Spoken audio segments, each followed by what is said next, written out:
Udah kelihatan kan ya guys share screen-ku?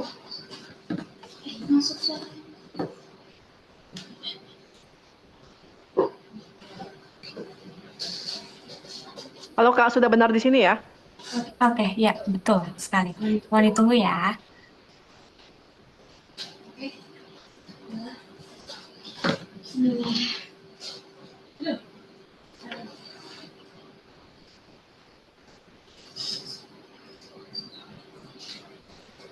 Oke.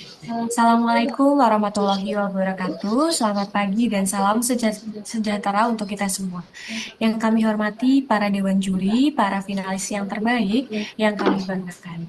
Selamat datang di Grand Final Gajah Mada English Competition 2025. Sebuah ajang yang menjadi wadah bagi generasi muda untuk menunjukkan kemampuan berbahasa Inggris, berpikir kritis, serta beradu gagasan secara elegan dan inspiratif.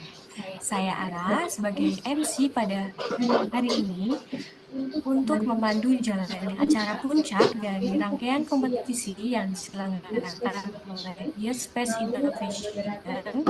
Lalu ada moderator untuk speech yaitu Kak Zaida, dan moderator untuk kategori storytelling ada Kak Tiara, dan untuk kategori Newscast ada Kak Nadia. Grand Final Gajah Mada National English Competition merupakan tahap puncak dari rangkaian kompetisi yang diselenggarakan oleh Space Innovation. Setelah melalui prosesi seleksi awal, para finalis terbaik dalam kategori speech, storytelling, dan newscasting kini berkesempatan untuk menyampaikan kemampuan terbaiknya di hadapan dewan juri secara online dan live. Baik, kami ingin memastikan terlebih dahulu apakah para dewan juri telah hadir dan berada di tempat. Sudah Kak. Oke, baik. Untuk Kak Muhammad Ilham. Sudah Kak. Oke, Muhammad Fahmi Idris ada. Baik, masuk ke dalam perkenalan juri. Untuk perkenalkan untuk Kak Bimo Fauzan, apakah sudah berada di tempat? Sudah Kak. Saya sudah. Oke, Kak Bimo Fauzan Bagaskara sebagai juri Newscast, mahasiswa hubungan internasional UGM, ini dikenal aktif dan berprestasi di dunia public speaking. Untuk Kak Bimo, kami persilakan Kakak untuk menyapa para finalis. Halo, selamat datang para finalis GMNEC. Udah. Kak Bimo.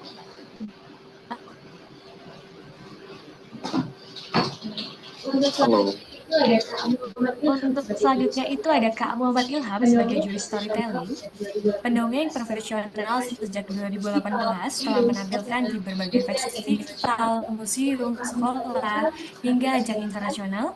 Untuk Kak Muhammad Ilham, kami persilakan untuk menyapa para finalis. Halo semuanya. Halo, Suaraku jelas ya? Halo, Pak Ilham. Halo, jangan Bapak, panggil Kak aja. Oke.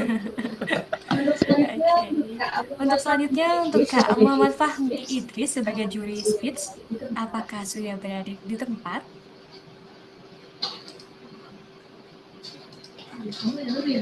Nggak ngerespon.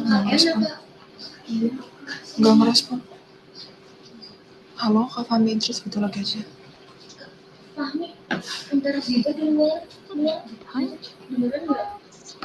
Aku Once upon a time, a note calls of someone.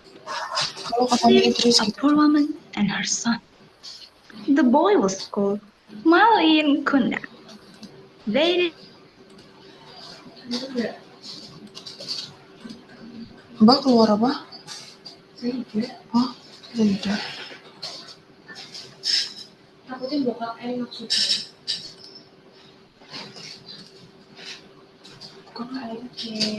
Untuk selanjutnya itu mohon maaf terjadi kendala tadi sedikit.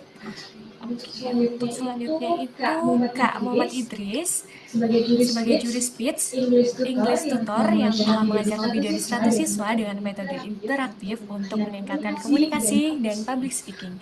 Untuk Kak Muhammad Fahmi, kami persilakan Kakak untuk menyapa para finalis.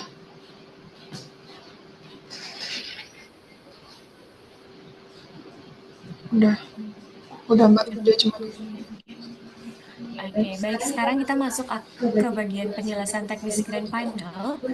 Untuk penampilan pakaian finalis wajib tampil rapi dan sopan sesuai dengan kategori lomba. Untuk yang pertama, speech menggunakan formal atau semi formal, kemeja, blazer atau alma mater. Storytelling menggunakan pakaian bebas dan sopan. Mendukung cerita boleh pakai properti sederhana.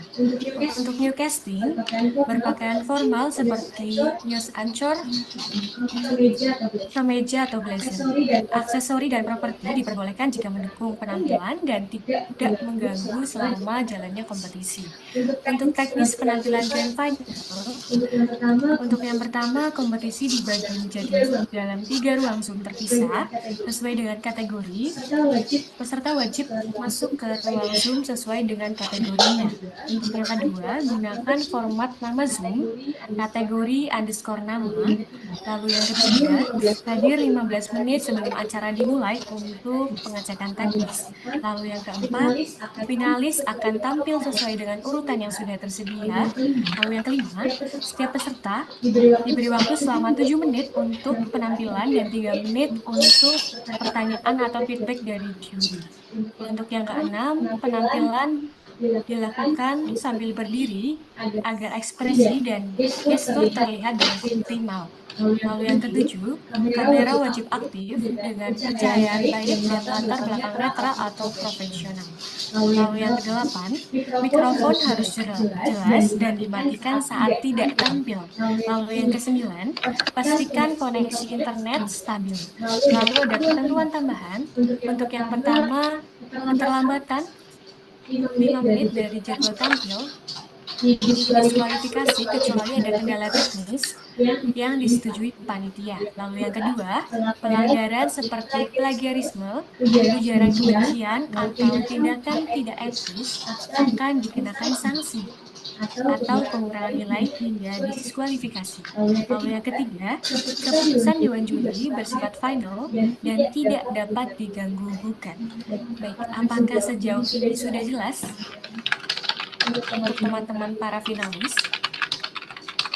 Jelas, Kak. Oke, ada yang ditanyakan? Jelas, Kak.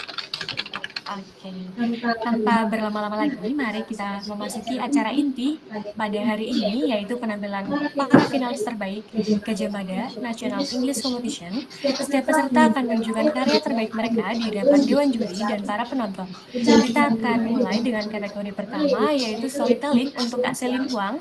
Apakah sudah siap? Udah, Oke, baik. Silakan Kak, waktu dan tempatnya.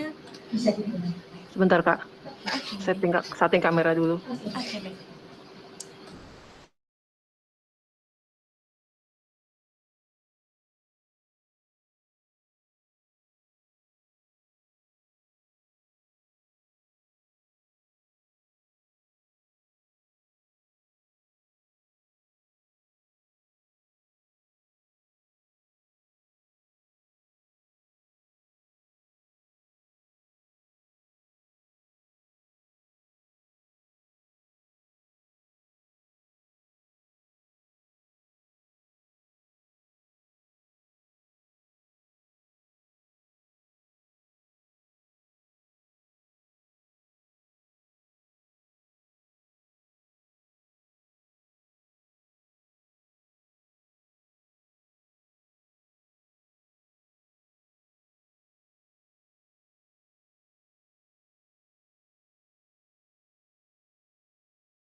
Baik, untuk nomor, halo, apakah suara saya terdengar? Ya, sudah masuk. Ya, untuk peserta nomor urut pertama atas nama Kak Sabrina Zahrotul Milah, apakah sudah di tempat? Sudah, siap.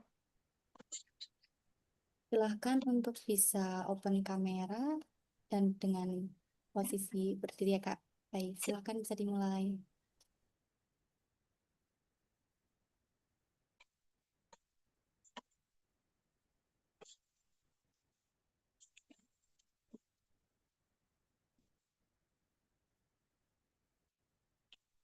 Baik, saya akan mulai. Good morning, viewers. Welcome to Education Spotlight. I'm Sabrina Zaratumila, will accompany you for 3 minutes later. Today, we're looking at the groundbreaking reforms in Indonesia's education system, the Academic Ability Test 2025, a reform driving education and social change in Indonesia. The Ministry of Education, Culture, Research, and Technology under Minister Nadiem Anwar Makarim has officially launched the Academic Ability Test or TKA. This new voluntary assessment replaces the long-standing national examination, marking the most significant change in decades. More than just a test, TKA is designed as an instrument of further transformation impacting more than 50 million students across the country. According to the official from the Directorate General and Primary Secondary Education at Kemendikbudristek, TKA is not simply about measuring academic performance. It is intended to respond to Indonesia's rapid digital and social change by preparing students to think critically, solve problems, and adapt to global challenges. By emphasizing reasoning skill instead of memorization, TKA also aims to reduce inequality and access to higher education.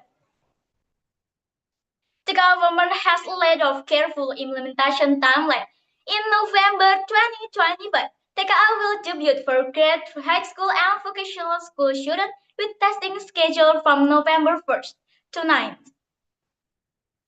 The exam will be conducted primarily online, supported by strict monitoring system to ensure transparency.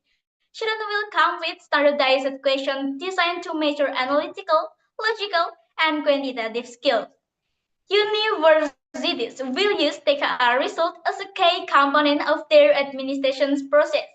This transition from the national examination to TKA makes the process more genuine and inclusive. For the first time, homeschool students and those pursuing alternative education pathway will always be able to participate, creating a more inclusive and equitable system. TKA empowers young Indonesians from diverse backgrounds to access better future, support social mobility, and prepares a generation that is both competitive and adaptable in global era. By offering equal opportunities regardless of where student live or what kind of day school attend. Help bridge the gap between urban and rural education. TKA becomes a true chance for social mobility and national progress. It transforms how Indonesian social values learning and opportunities. Thank you for watching Mansara TV. I'm Sabrina Zaratulmila and I'm signing out.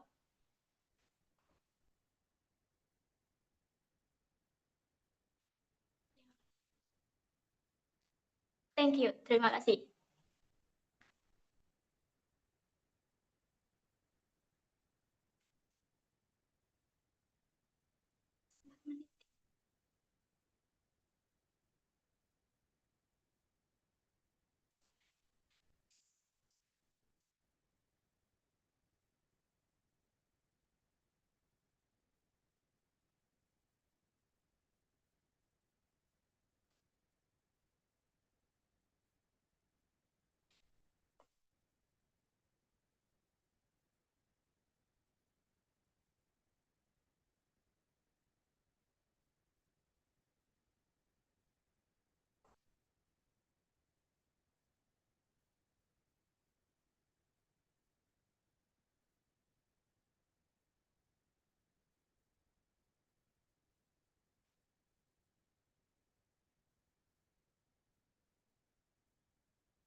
Terima kasih atas penampilannya. Silahkan untuk selanjutnya pemberian feedback atau tanya jawab dari juri. Silahkan. Oke, good job Sabrina. Terima kasih udah menampilkan Newscast-nya pertama banget nih hari ini. Oke, ada yang pertama aku suka dengan cara tanganmu ya yang nggak diem aja ketika delivering news. Kamu terlihat nggak kaku dan senyumannya senyum yang pas gitu, bukan senyum yang terlalu merekah dan juga bukan senyum yang terlalu tipis.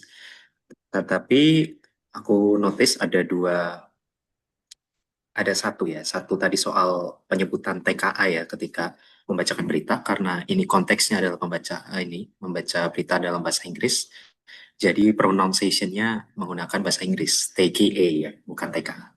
Oke, itu aja mungkin dari aku feedback-nya. Mungkin Sabrina ada pertanyaan.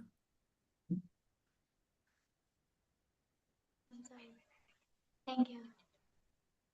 Oke, thank you Sabrina. Good luck.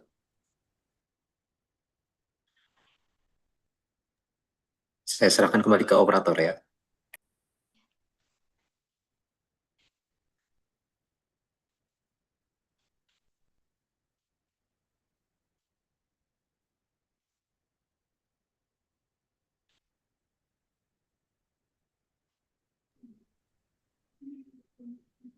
Terima kasih untuk Kak Sabrina Zarathulmila dan Kak Bimo atas feedback yang telah diberikan.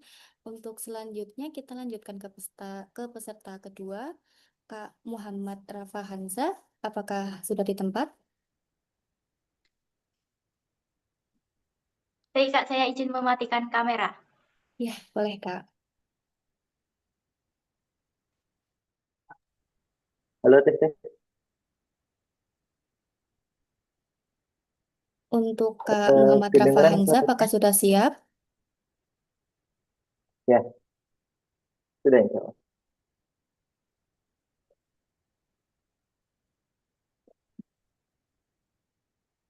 Silahkan bisa langsung dimulai ya Kak. Ya.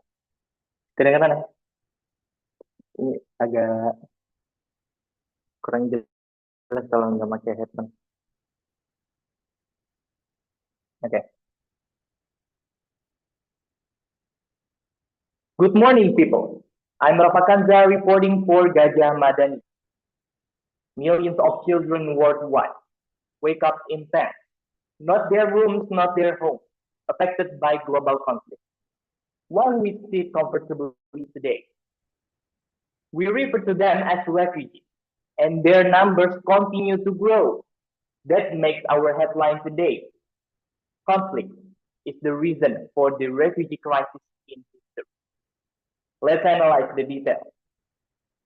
The United Nations claims that violence and conflict have displaced over 122 million, highest number ever recorded. 43 million of them are cross-border refugees. The others have been displaced inside their own country. The bad news is 40% of them are children, which makes 1 out of 2 displaced persons are below 18. This crisis occurs everywhere. From Bidi in Uganda, where 270,000 people fighting for food, water, and education, to Cox's Bazar in Bangladesh, where almost 1 million Rohingya refugees remain crowded shelter.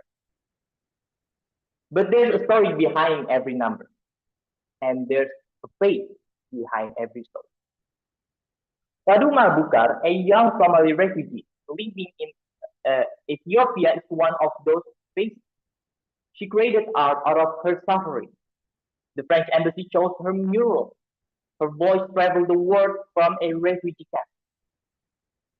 Her story serves as a reminder that refugees is more than just a victim.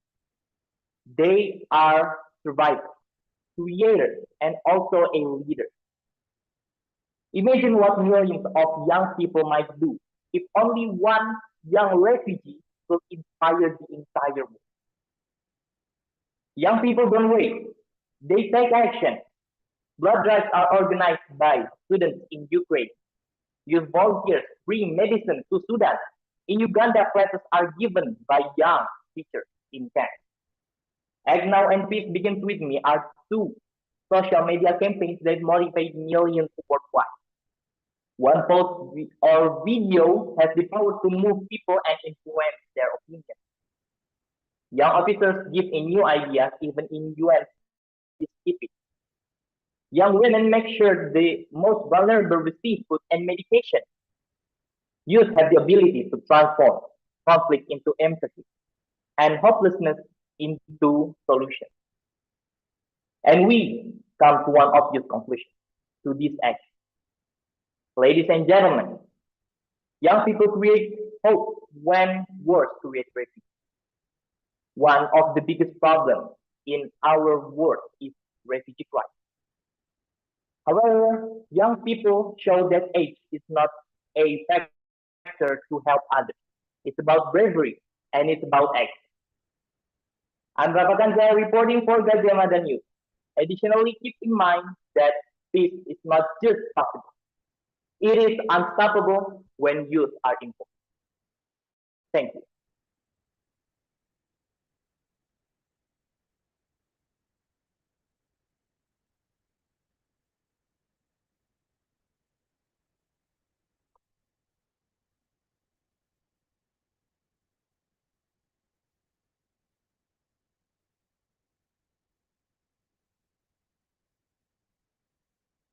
Baik, selanjutnya silahkan dilanjut sesi tanya jawab atau feedback dari juri oleh Kak Bimo Fauzan.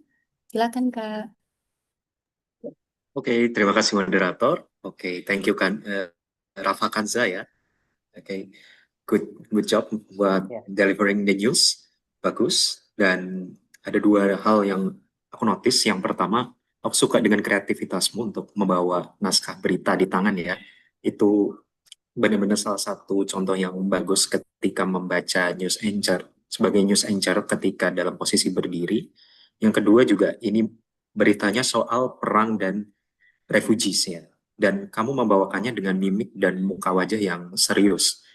Itu bagus banget, itu udah senada dengan berita yang kamu baca. Ketika berita tone-nya itu serius, itu bagus. Dan ketika berita, mungkin berita olahraga atau berita soal komedi, pembacaannya juga akan berbeda.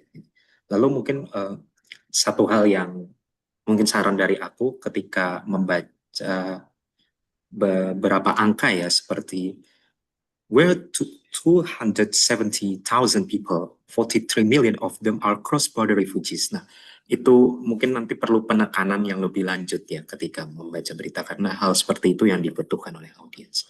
Mungkin seperti itu, Rafa Kanza. Ada pertanyaan mungkin dari kamu?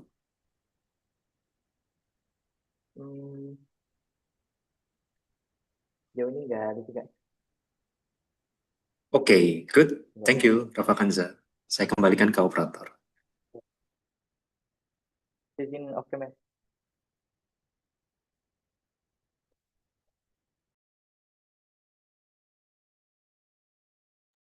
Terima kasih untuk Kak Rafa Hanza dan Kak Bimo atas feedback yang telah diberikan. Untuk selanjutnya kita lanjut ke peserta ketiga, Kak Isidora Paskalia. Apakah sudah siap? Siap, Kak. Apakah saya terdengar? Terdengar, Kak. Silakan, bisa langsung dimulai, Kak. Baik.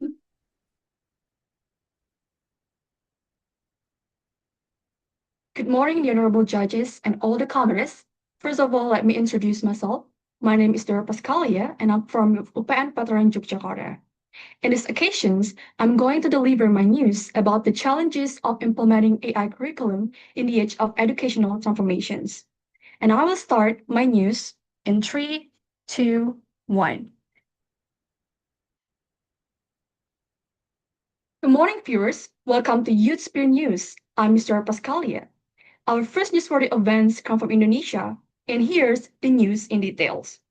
The challenges of implementing AI curriculum in the age of educational transformations.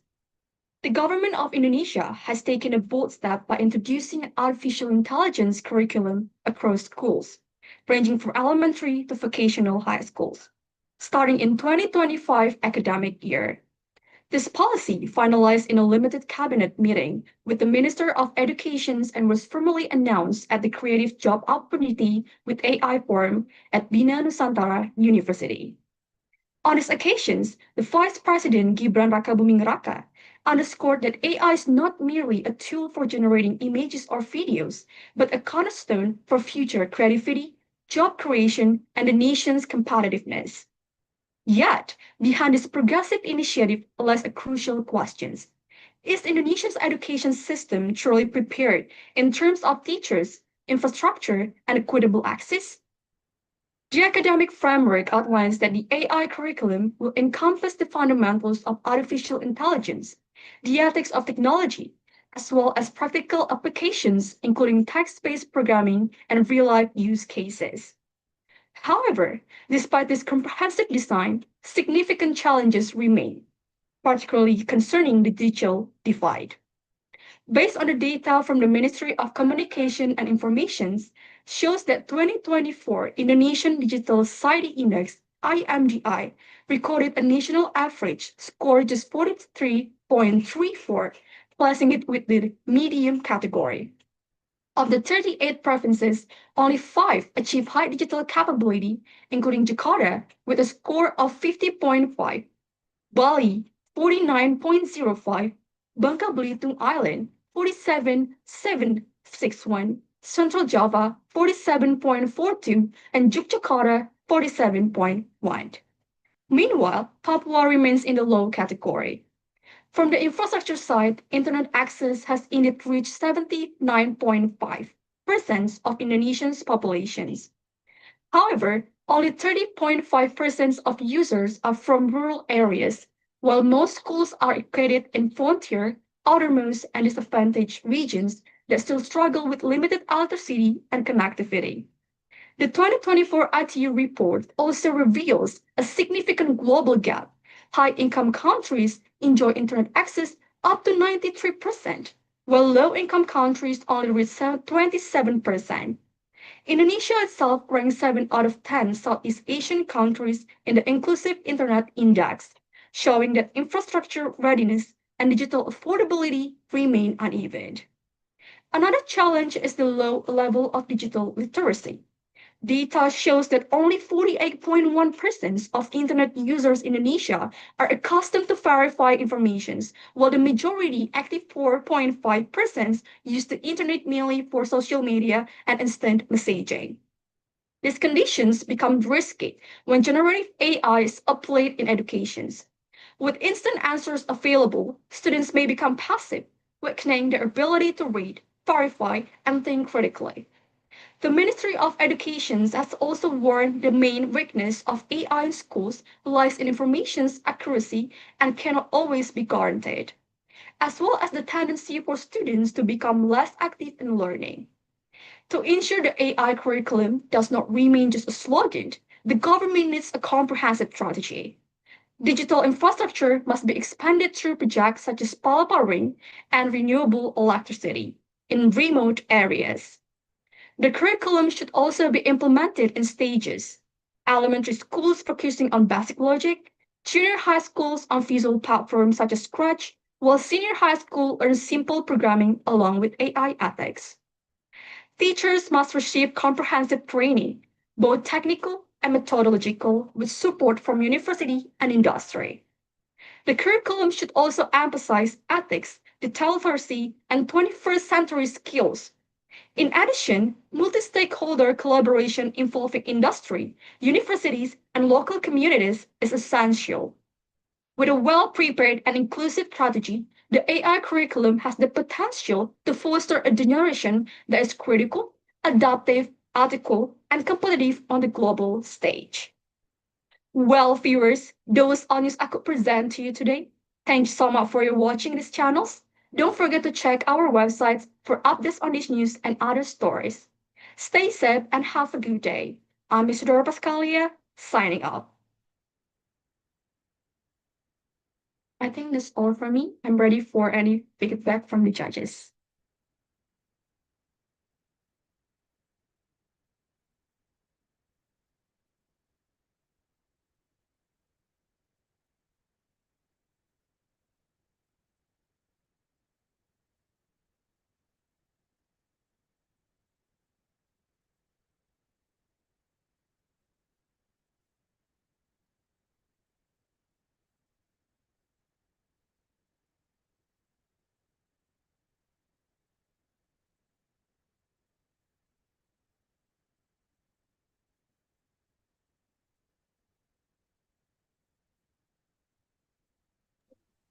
Oke, mungkin aku langsung aja. Thank you, Isidora, buat penampilannya sebagai penampil ketiga di hari ini ya. satu hal yang aku ingin katakan, kalau kamu excellent buat penampilan sekarang, intonasi yang kuat, tegas, pronunciation-nya bahasa Inggrisnya yang bagus, dan berita soal AI ya yang kamu bawakan ini salah satu berita yang berbobot sebenarnya, bukan berita yang ringan untuk para audiens, tapi kamu bisa ngebawain dengan alur dan cara yang tepat, dan juga kontak mata dan juga tangan yang bagus. Perfect, Isidora. Untuk ada pertanyaan dari dirimu? Tidak ada sepertinya, Pak. Oke, Isidora. Thank you. Thank you, Silakan sir. operator.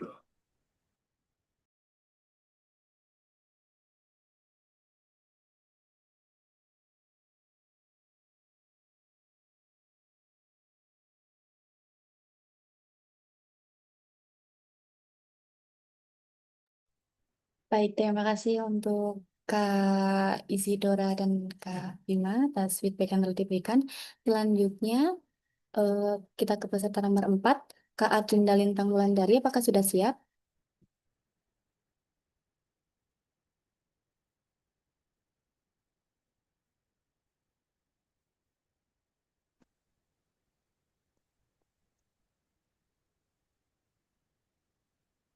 Apakah suara saya kedengar?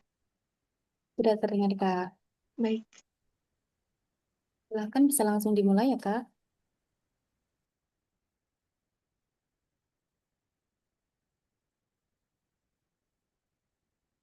Good morning, viewers. This is Adinda Lintang Wulandari, reporting for SMA Negeri 2, Balikpapan.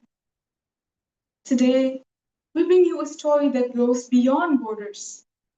A story of culture, heritage, and conflict. Tensions are once again rising between Cambodia and Thailand as the two neighbors reignite a long-standing dispute over the ownership of the ancient Preah Vihear Temple, a UNESCO World Heritage Site. The Preah Vihear Temple, built in the 11th century, has been a source of national pride and cultural identity for Cambodia. And in 1962, the International Court of Justice officially ruled that the temple belongs to Cambodia. However, despite this ruling, disputes over the surrounding land have never truly ended. In recent months, both Cambodian and Thai citizens have reignited the debate, leading to new tensions along the border. Nationalist groups from both sides are staging demonstrations, accusing each other of cultural appropriations and also territorial violation. Analysts warn that if this conflict escalates, it may not only harm bilateral relations, but also threaten regional stability in Southeast Asia. For local communities, this conflict is more than a matter of politics. Families living near the border fear displacement. Tourism, which supports thousands of livelihoods, is at risk. And once again, history seems to be repeating itself, where culture becomes a battleground rather than a bridge. But here's where youth voices must be heard. Today's generations cannot afford to inherit conflict rooted in centuries-old disputes. Instead, we must reframe heritage not as something to fight over, but as something to preserve and share. Young people from Cambodia and Thailand already have common platforms. Through digital communities, cultural exchanges, and even student organizations. Imagine if youth leaders initiated a joint heritage project where Preah Vihear is celebrated not as a trophy of ownership, but as the shared treasure of humanity. Through technology, we can create virtual tours, educational applications, and collaborative research that highlight the temple's historical significance while promoting peace and unity. Because the question is not who owns the temple, but rather on how can we protect it together for future generations. As young global citizens, we must rise above borders. We must use our voices to encourage government to resolve disputes peacefully, to support intercultural dialogue, and to remind leaders that our shared heritage is greater than national pride. Because at the end of the day, a temple made of stone will only last if the people surrounding it choose peace over conflict. This is Adinda Lintang Wulandari from SMA Negeri 2 Balikpapan, reminding you that while crisis might divide nations, it is often the youth who hold the power to unite them. Thank you for watching and stay inspired. Baik, sekian dari saya. Terima kasih.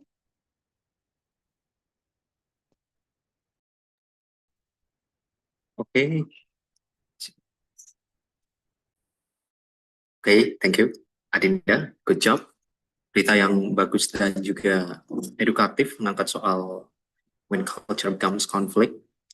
Dan mungkin aku bisa melihat kalau mungkin tempo yang kamu bawakan sedikit lebih pelan ya. Mungkin nanti next time mungkin di newscast selanjutnya tempo bisa sedikit lebih cepat dan juga perlu penekanan lebih di kata-kata yang penting. Contoh kalau di beritamu seperti penyebutan negara, situs bersejarah, dan tadi ada pertanyaan, who owns the temple? How can we protect it together for future generation? Nah, ini bisa lebih ditekankan lagi agar audiens bisa dapat poinmu seperti apa. Mungkin Adinda ada pertanyaan? Baik, sepertinya tidak ada. Terima kasih. Oke, Adinda. Thank you. Silakan moderator.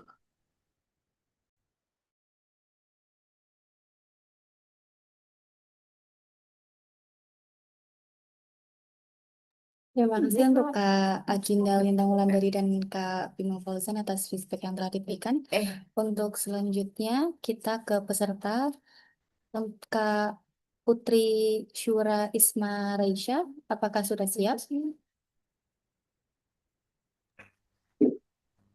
Halo Kak. Halo Kak, apakah suara saya terdengar? Terdengar ya Kak? Okay. Good morning, honorable judges. I would like to present my newscasting in 3, 2, 1. Good morning, world, and you're watching Shura Vision News. I'm Putri Syura Ismaraisya, accompanying you this week with the hottest headlines. Indonesia erupts in nationwide protest after the tragic death of a Grab delivery driver. From Singapore to Malaysia, Southeast Asians rally behind Indonesia's workers. In times of crisis, Asian proves once again that solidarity isn't just a slogan, it's a lifeline. Let's begin in Jakarta. Between August 28th and 30th, Indonesia witnessed one of its largest coordinated demonstrations in recent years. The spark, the death of 27-year-old Afan Kurniawan, a Grab delivery driver who was fatally crushed by a police vehicle during a traffic blockade in central Jakarta. What began as a peaceful vigil quickly escalated into mass protests across 38 provinces. In Jakarta, Surabaya, Makassar, and Medan, thousands of students, labor unions, and civil society groups flooded the streets. Some carried signs reading "Justice for Afan," while others chanted for systemic reform. By the second night, the situation escalated significantly, prompting widespread unrest and a forceful response from authorities. Despite official expressions of regret, public demands for accountability remain strong. The recent unrest in Indonesia highlights a significant movement against economic inequality and systemic injustice. Labor unions and civil society groups are united in demanding fair wages, stronger protection for workers, and greater transparency in governance. Their calls include reforming labor rights, addressing exploitative employment practices, and ensuring equitable taxation. At the same time, public outrage is growing over unchecked authority and lack of liability, with demands for accountability in law enforcement and political institutions. These issues reflect a profound frustration with the widening income gaps and the diminishing access to justice for the average citizen. As protests grip Jakarta, kindness crossed borders in the most unexpected way. While the streets filled with tension, Southeast Asian neighbors quietly delivered hope one meal at a time. Empathy went viral as Southeast Asians found a delicious way to stand with Indonesia's Grab workers by ordering Grab food. From Kuala Lumpur to Singapore, users changed their application to Jakarta and sent their food directly to drivers stationed near protest zones. Social media posts on TikTok and X guided supporters on what to order, where to send it, and how to avoid sensitive items. One Singaporean user wrote, "It may not be much, but it gives them motivation to carry on." Another Malaysian supporter said, "We can't be there physically, but we can still show up." For many Indonesian drivers, these unexpected deliveries were more than just meals. They were messages of hope.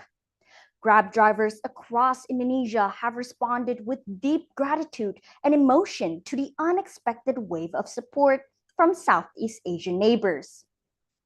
Though this isn't the first time Southeast Asia has shown up for one another. Earlier this year, when a 6.8 magnitude earthquake struck Myanmar, Indonesia dispatched rescue teams, medical supplies, and $500,000 in humanitarian aid within 48 hours. During the COVID-19 pandemic, Asian nations pulled over $10 million into a regional response fund, distributing vaccines and ventilators where they were needed most. And through the Asian Coordinating Center for Humanitarian Assistance, member states continue to respond swiftly to floods, typhoons, and refugee crises. This spirit of gotong royong, or so-called mutual cooperation, isn't just an Indonesian value, it's a Southeast Asian one. As Indonesia navigates this moment of reckoning, its neighbors have shown that borders don't define compassion. From digital food deliveries to diplomatic support, Southeast Asia is proving to be a region stitched together by shared struggles and quiet acts of kindness. Southeast Asia reminds the world that when one of us falls, all of us rise. When justice stalls and voices are silenced, the Southeast Asian neighborhood doesn't wait.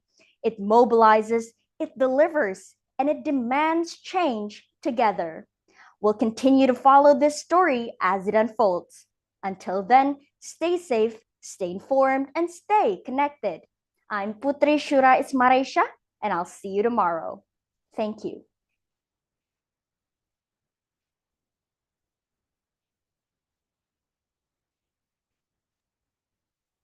Okay, good job Putri Syura for delivering the news. Salah satu pemilihan berita yang bagus, berita benar-benar faktual, baru aja terjadi ya. Cocok untuk dimasukkan ke breaking news. Lalu juga aku apresiasi sama ketepatan waktumu yang tepat banget, waktu hanya tersisa sekitar 1 menit ya sebelum waktu habis, dan juga dress code-nya sesuai sebagai news anchor, penekanan kata dan intonasi suara juga tepat dan bagus, setiap kalimat bisa deliver dengan baik ke audiens. Dan seperti itu feedback dari aku. Mungkin Putri Syura ada pertanyaan? Tidak, Kak. Terima kasih. Sama-sama, terima kasih Putri Syura. Silakan moderator.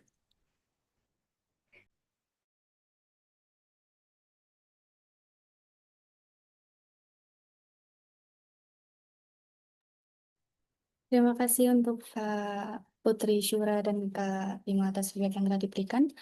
Selanjutnya kita ke Kak Kinan Sekar Anindya. Apakah sudah siap?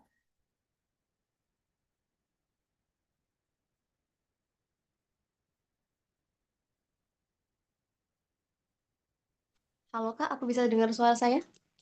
Sudah bisa ya Kak? Silahkan Iya. bisa langsung dimulai.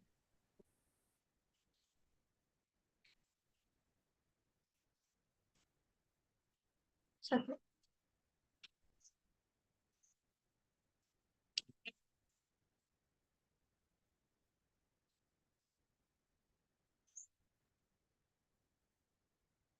morning, everyone. Welcome to today's news broadcast. I'm Kiran Anindya, and today we are discussing how education plays a significant role in driving social change, especially in promoting gender equality in Indonesia. Gender equality is one of the main issues in social development, and education plays an important role in influencing how society views the roles of men and women. One of the clearest impacts of education on gender equality is the improved access to education for women. Data from the Central Statistic Agency or Badan Pusat Statistik show that over the past decade, the school participation rate for women at primary and secondary levels has risen significantly. By 2023, women's participation in secondary education reached to 94%. This shows that education has served as a bridge to reduce gender disparities, particularly in rural areas where education was once prioritized for boys. With education, women have greater opportunities to achieve a better life, both economically and socially. Education also plays a significant role in reshaping perception of gender roles in society. In the past, women were often limited to domestic responsibility. However, through education, women are now increasingly recognized for their abilities in various fields, including science, technology, politics, and business. According to the World Economic Forum report, the number of Indonesian women in leadership positions increased to 27% in 2023. This progress is closely tied to the role of education in providing women with skills, knowledge, and the confidence to compete in the professional world. Education also helps eliminate gender stereotypes that often hinder equality. Schools subject based on inclusive values and equality, such as civics and social education, teach young generations that gender differences should not be reason for discrimination or injustice. Education is the key to paving the way for gender equality. By providing equal access to knowledge and skills for all, we can create a more inclusive society where both women and men have equal opportunities to grow and succeed. And that's all for today's news broadcast. I am Kiran Anindya. See you next time. Thank you. Oke, Kinan Skar Anindya, good job buat penyampaian beritanya. Aku suka dengan kontak matamu yang tepat ke arah atas kamera, dengan mungkin ke arah prompter, dan juga gerak tangan yang sesuai, pas. Namun aku notice ada tempo pembacaan berita yang terlalu cepat ya, sehingga mungkin audiens nanti kurang dapat intinya seperti apa. Next time bisa dipelanin lagi. Dan aku merasa you have a great potential in the future, so keep tetap belajar. Oke. Ada pertanyaan dari Kina? Enggak. Thank you. Oke, thank you. Silakan kembali ke moderator.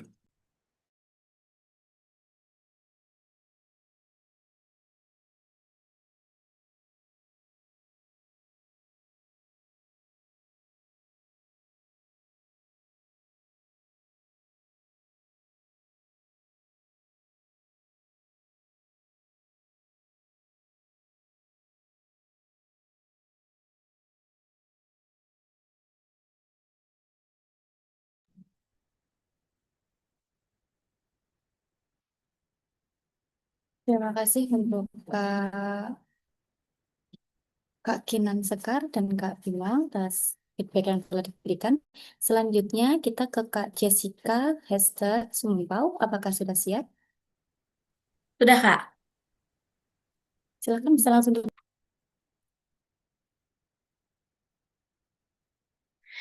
Hello, good morning, viewers. Welcome back again to Breaking News Mansa. Today on Saturday, 6th of September 2025, I'm Jessica Hester Sumabau, who will provide the latest and most up-to-date news from all around the world. And here's the highlight for today. Across Indonesia, young people are stepping forward, turning frustration into action and transforming conflicts into a movement for change. From the struggles in Papua to nationwide protests against corruption, the power of youth has become one of the strongest forces shaping our democracy. In February 2025, demonstration broke out across Papua, particularly in Wamena, Jayawijaya, Yalimo, and Lanijaya. Thousands of students protested the government's flagship program, the Free Nutritious Meal Initiative. While food aid was appreciated, students argued that what they truly needed was free education from primary school to university. According to Human Rights Monitor, protesters also rejected the involvement of the military in distributing food, warning that it only depends the sense of militarization in their region. Peaceful marches filled the streets, but police respond with tear gas and mass arrest, even in their school. And also, the human rights criticized action as excessive.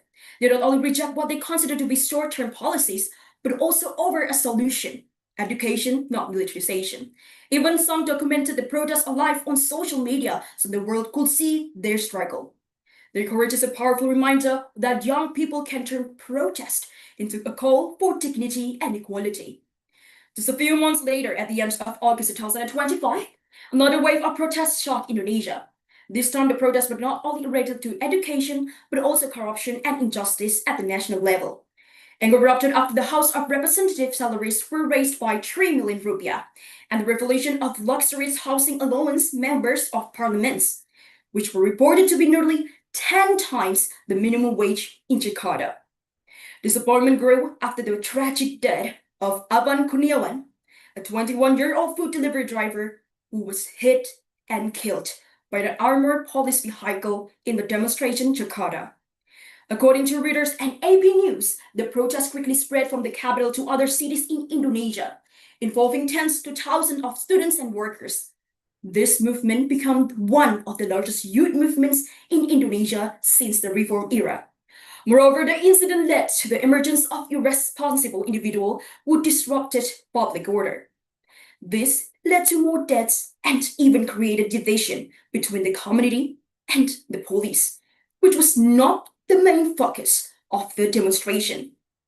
Young people declared that they were outraged not only by Ivan's death, but also what they called corruption and arrogance of the political elite. They demand transparency, reform, and a government that truly served people. Students set up protest camps at university, organized long marches through city streets, and turned their anger into a digital movement. Based on reports from The Guardian, hashtags like Reset Indonesia trended nationwide, while memes and videos became a powerful tools for resistance. Police responded with tear gas and rubber bullets, which only fueled more condemnation from the right groups. Eventually, President Prabowo Subianto suspended the housing allowance and promised investigation into the violence. What inspired many was not only the courage to march in the face of repression, but also the creativity of this generation. By combining street protests with digital activism, Indonesia youth show that they are determined to defend democracy. From the mountains of Papua, where students demand school, not soldiers, to the streets of many Indonesian cities, where young people oppose corruption and injustice. One message is clear: Indonesia youth are not silent. Even if the place of preparation, they are united, critical, and creative. They remind us that young people are not just the leader of tomorrow. They are the guardian of democracy today. As expressed by a student demonstrator in Bandung, we are young. We are the voice of the people, and their voice echo across the nation. Well, good people, that's all the news for today.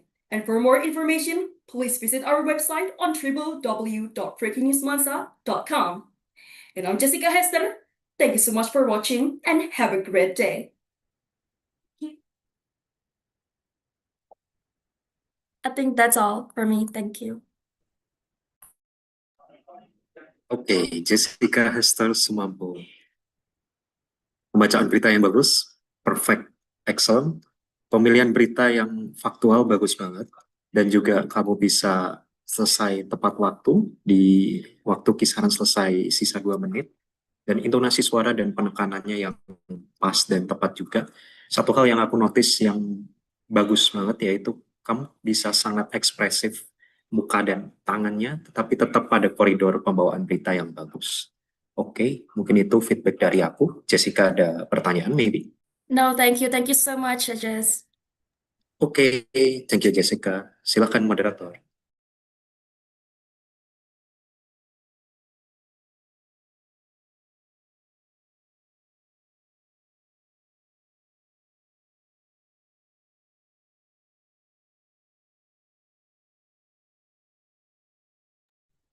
Baik, terima kasih untuk Kak Jessica Hester dan Kak Bimo atas feedback yang telah diberikan. Selanjutnya kita ke Kak Gianata Khairul-Razik. Apakah sudah siap? Siap. Silakan bisa langsung dimulai ya, Kak.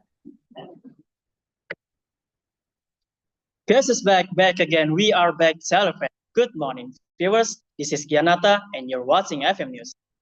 Reporting today with a special focus on a topic that is very important for the nation's future: scholarships.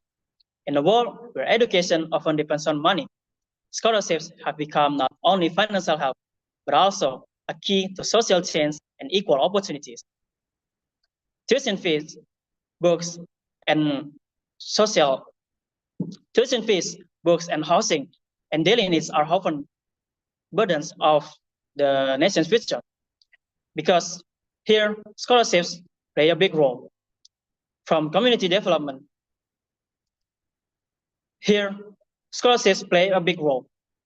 From government programs like KIP Kuliah to national scholarships like LPDP to private scholarships from foundations and companies, and even subsidies for transportation and living costs. All of these programs give students a fair chance to follow their dreams. Scholarships are more than just money. They are about opportunities.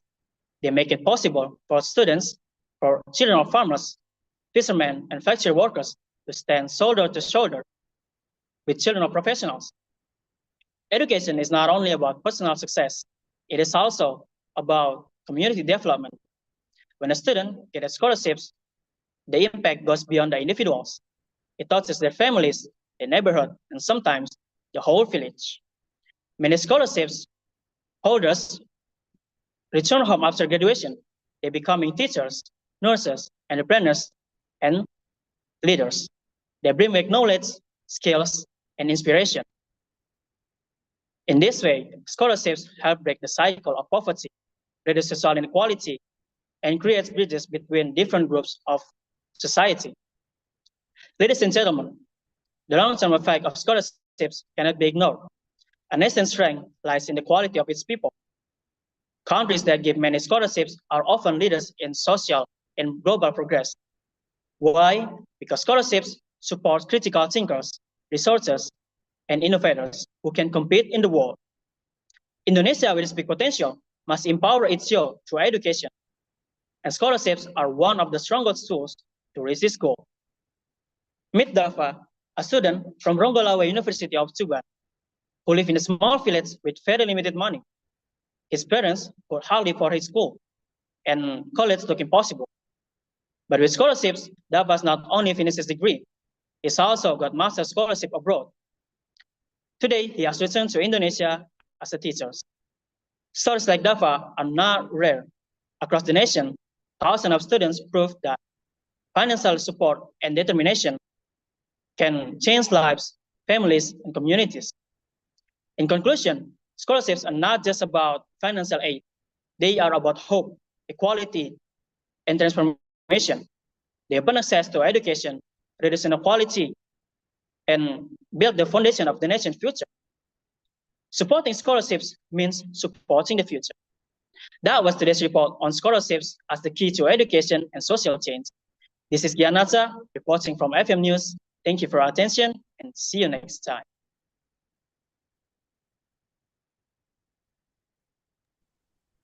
Oke, thank you Gianata untuk penampilannya.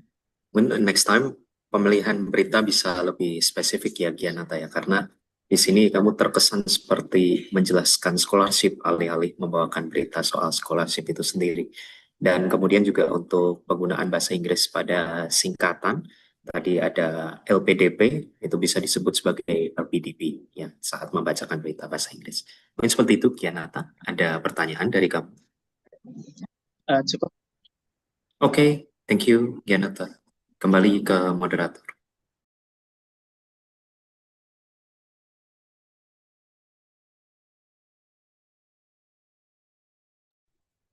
Baik, terima kasih untuk Kak Gianata dan Kak Bima atas feedback yang telah diberikan. Selanjutnya kita ke peserta atas nama Kak Olivia Claresta Pratiwi. Apakah sudah siap? Sudah siap, Kak. Izin, apakah suara saya terdengar? Terdengar ya, Kak? Silahkan bisa langsung dimulai ya, Kak. Baik, Kak. Good morning, viewers. You are watching Indonesia Global News, and I'm Olivia Claresta bringing you today's in-depth report on how education becomes the foundation of a nation's civilization. In today's fast-paced digital era, the state of education in Indonesia presents a dual reality. There is a great hope for the future, but on the other hand, significant challenges still lie ahead. Viewers, let's start with the data. According to the 2022 PISA report released by the OECD, Indonesian student scores in reading, literacy, mathematics, and science are still below the international average. Nevertheless, it's worth nothing that the gross enrollment rate for high school continues to show a positive trend. It reaching 93.61% in 2023 based on the data from the Central Statistic Agency or BPS. This figure indicates that access to education is becoming more widely available. The question is, how can this broader access become a driving force for social change in our nation? The higher education participation rate in Indonesia is only 32% in 2024, still far from the 60% target for 2045 as reported by Compass. On the other hand, according to UNICEF, around 4.3 million children aged 7 to 18 are still out of school. The largest gap are found between wealthy and poor areas, as well as between the children with and without disabilities. Despite these challenges, we cannot deny that the fact that better access to education drives improvement in human resources, combats poverty, and strengthens our social structure. The Yomi Journal report states that the education sector contributes only 0.42% to growth, yet it plays the largest role, with a 3.2% contribution to national economic growth. Education has proven to be the most effective social escalator to break the chain of poverty. Programs like School Operational Assistance or Danabos and the Smart Indonesia Card or KIP launched by the government have helped millions of children from low-income families stay in school. Data from the Ministry of Education, Culture, Research and Technology shows that in 2023, more than 18 million students benefited from the KIP program. More educated graduates have a greater opportunity to secure decent job, which ultimately improves family welfare and drives the national economy. The most evident social change can be seen in the issue of gender equality. As more Indonesian women pursue higher education, their role in the public and professional sectors is growing larger. In 2022 until 2023, the number of university students reached approximately 8 million, with over 52% are being female. According to GMNEC.net, female enrollment in STEM field also increased by about 15%. This impact is clear. Women are no longer just objects, but active participants in development who are economically independent and have a powerful voice. However, the process ahead is not entirely smooth. Our biggest challenge is disparity. The quality gap between schools in major cities like Jakarta and those in remote areas of Papua or East Nusa Tenggara remains deep. The uneven distribution of qualified teachers and inadequate facilities are pressing issues that must be addressed immediately. In the digital era, new challenges have emerged. Technology should be a bridge, not a wall. Uneven internet access creates a digital divide that widens the gap in educational equality. Despite this, hope remains. Innovation continues to emerge. The Merdeka Mengajar Freedom to Teach platform from the Ministry of Education provides a space for teachers to learn from each other and improve their skills. School digitalization programs and digital literacy movement initiated by the communities and are continuously promoted to catch up. All these efforts are part of our collective endeavor to welcome the Golden Indonesia 2045 vision, a generation that is intelligent, creative, and globally competitive. Ki Hajar Dewantara, the father of education, once said, "With knowledge, we ascend to glory." Education is not merely about transferring knowledge. It is a long-term investment for the nation's future. And I'm Olivia Clarista with a final reminder that education is not about teaching our generation what to think, but how to think, respond, and participate in change. For Golden Indonesia 2045, education is the first step. I'm signing off. We wish you a pleasant day. See you on the next Indonesia Global News.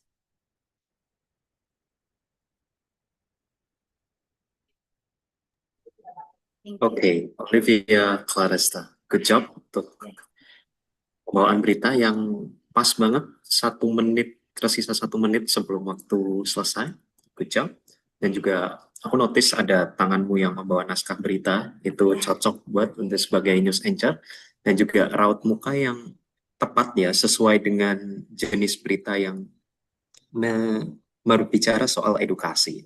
Dan mungkin next time ada di penyebutan tahun bisa sedikit lebih pelan ya, penyebutan tahun seperti tadi ada 2045, lalu ada angka-angka persen seperti 60%, dan juga ada angka seperti 93.61%. Nah itu mungkin nanti bisa lebih pelan-pelan agar pesannya sampai ke audiens. Seperti itu, Olivia, mungkin ada pertanyaan dari dirimu?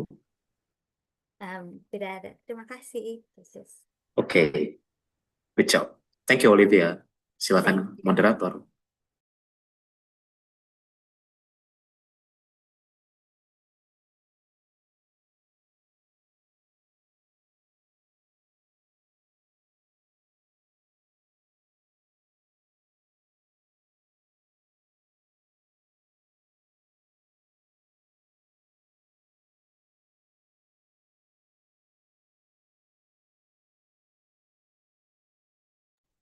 Mohon maaf. Terima kasih untuk Kak Olivia dan Kak Bimo atas feedback yang telah diberikan. Selanjutnya kita ke Kak Raihan Fadila Ramadan. Apakah sudah siap?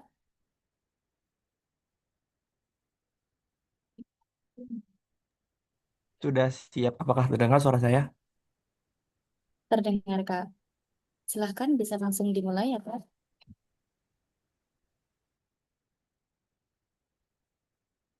Oke. Good night, folks. I am Raihan, and you are watching Cakrawala Indonesia.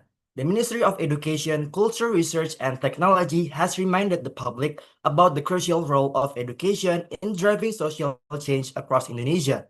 Communities are urged to be actively involved, especially in ensuring equal opportunities for students in rural and underprivileged areas. We must remain aware that education is not only about academic achievement, but also about shaping the future of our society, said Minister of Education Nadiem Anwar Makarim in his statement Thursday, October 10, 2024. Nadiem explained that Indonesia continues to face challenges in closing the gap between urban and rural schools.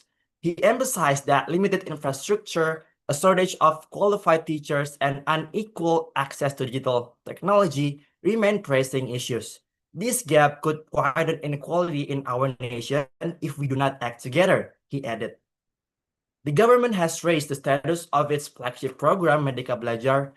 Through this initiative, schools are given autonomy to design their own curriculum, and teachers are encouraged to foster creativity, critical thinking, and civic responsibility. This program is designed to equip students with the skills they need to adapt to innovate, and to contribute to their communities, Nadim said. At the community level, local initiatives have shown promising results. In Lombok, West Nusa Tenggara, a project known as Nature Schools teaches children basic education while involving them in farming, recycling, and environmental care. Founder of the school, Lalu Adi, explained, children here are trained to learn from nature and to give back to society. We want them to grow with empathy and responsibility. In Semarang, Central Java, university students joined the Ormawa Capacity Building Program in 2024 to address the problem of child stunting. They conducted training for health cadres, families with stunt children, and young couples planning to have a baby. A student coordinator said, by educating families about nutrition, we are not only helping children grow healthy, but also securing the future of our community. Education technology has also played a critical role. Digital platforms such as Ruang Guru and Mantapu Academy has expanded online tutoring services nationwide. These platforms are increasingly being introduced to rural schools to reduce the gap between students in cities and those in remote areas. The education expert Professor Suyanto from Yogyakarta stated, this is evidence that technology, if distributed fairly, can bridge inequality and provide equal access to learning resources. Despite progress, Indonesia continues to face obstacles. According to Statistic Indonesia, or known as BPS, more than 1.2 million children are at risk of dropping out of school, particularly in remote and low-income communities. This is not only an education crisis, but a social challenge, said Professor Suyanto. We must recognize that education is directly connected to poverty reduction, gender equality, and social empowerment. Education has also become a platform for broader civic engagement. In Makassar, South Sulawesi, high school students launched a campaign to reduce plastic waste, turning their school into a center for environmental awareness. Meanwhile, in Papua, youth groups are preserving indigenous language while promoting literacy and digital skills. These efforts demonstrate how education is shaping civic values and social participation. The Ministry of Education has declared that the government, local communities, and international partners should work together to achieve lasting change. We cannot stand still, Nadim said. Education requires collaboration at all levels. Together, we can prepare a generation that is innovative, inclusive, and resilient. In conclusion, while Indonesia faces continuing challenges, education has become a strong foundation for social transformation. From community schools in Lombok to university-led programs in Semarang to digital innovation in Jakarta and Yogyakarta, one message is clear. Education is not only preparing the next generation, it is already changing society today. That concludes our report on education and social change in Indonesia. I'm Raihan Ramadan reporting for Cakrawala Indonesia, and have a good day.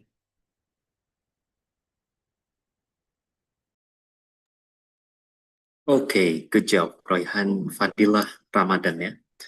Muka dan mimik yang serius sesuai dengan berita. Beritanya mengangkat soal edukasi dan juga soal face challenges in closing the gap between urban and rural schools. Bagus. Pronunciation-nya juga oke, tepat. Tapi aku notice ada tempo yang sedikit terlalu cepat ya.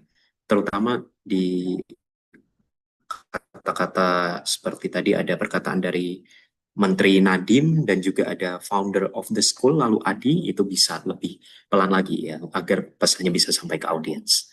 Seperti itu Raihan, feedback dari aku. Mungkin ada pertanyaan dari kamu? Dari saya cukup. Terima kasih. Oke, terima kasih Raihan.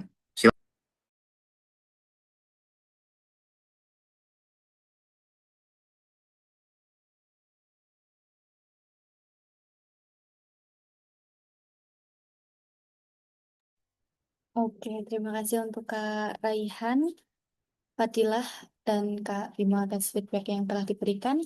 Selanjutnya kita ke peserta Kak Muhammad Sikri Rozaban. Apakah sudah siap?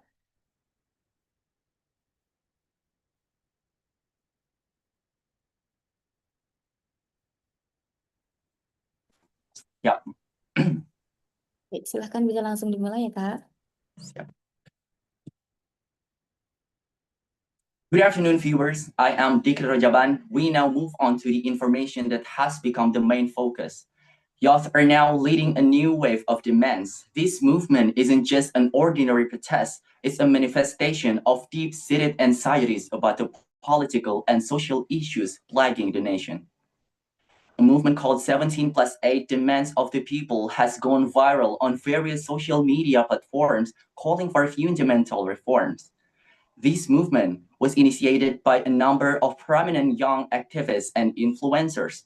It was born out of deep disappointment over the loss of 11 lives, 500 injuries, and the criminalization of 3,400 demonstrators who were expressing their aspiration regarding the current state of the country.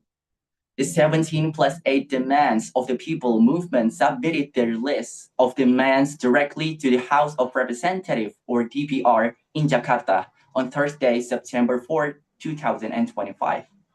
The document was received by DPR members Andre Rosiade and Rike Dia Pitaloka, as well as Regional Representative Council, DPD member Kawendra.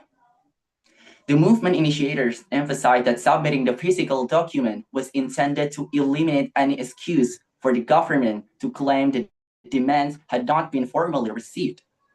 The 17+8 Demands of the People document was compiled from several sources, including appeals from 211 civil society organizations, demands from social media, and press releases from various legal and academic institutions.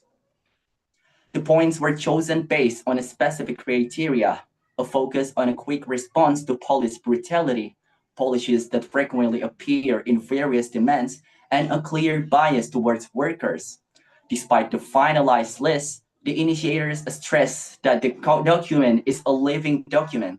This means the public aspiration can continue to evolve and more demands may be added in the future depending on how the situation develops.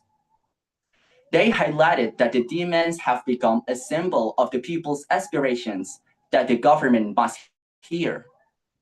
The initiators also pointed out the importance of transparency, especially regarding the budget. They lamented the government's response, which only focuses on curing the symptoms without addressing the root cause, budget transparency. Regarding the September 5, 2025 deadline, the initiators affirmed that the date is a clear yardstick for measuring the government's seriousness. They added that if the demands are not met, the people will assess the situation themselves and determine the next steps, because at its core, the government has the ability to work incredibly fast if it has the will.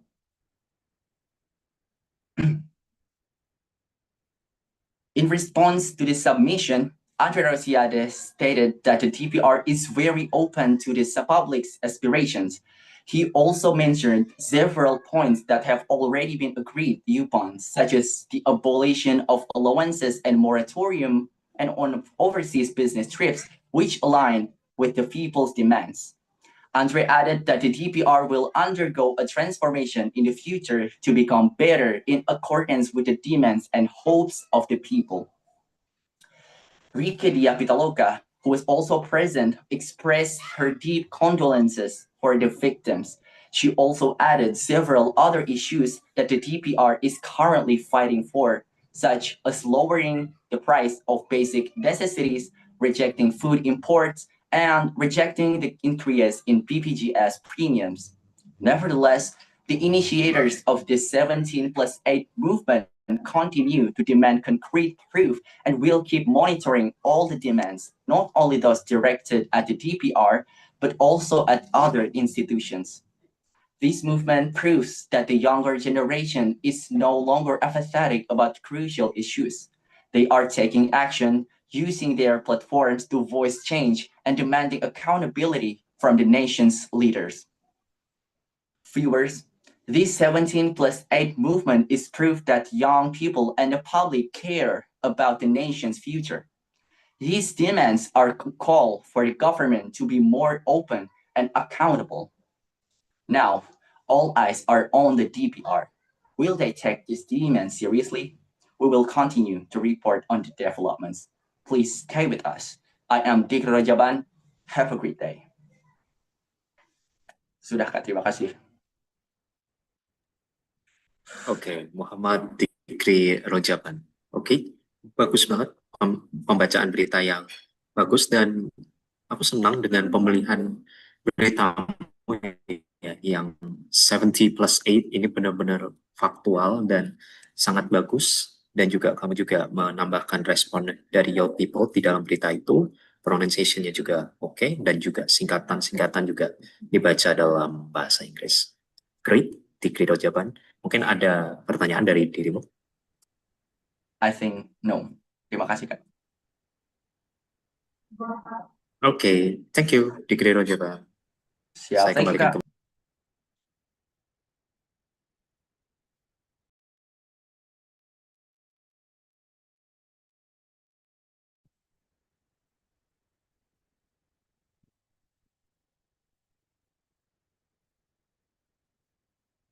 Oke, terima kasih untuk Kak Fikri Rajaban dan Kak Bimo atas feedback yang telah diberikan.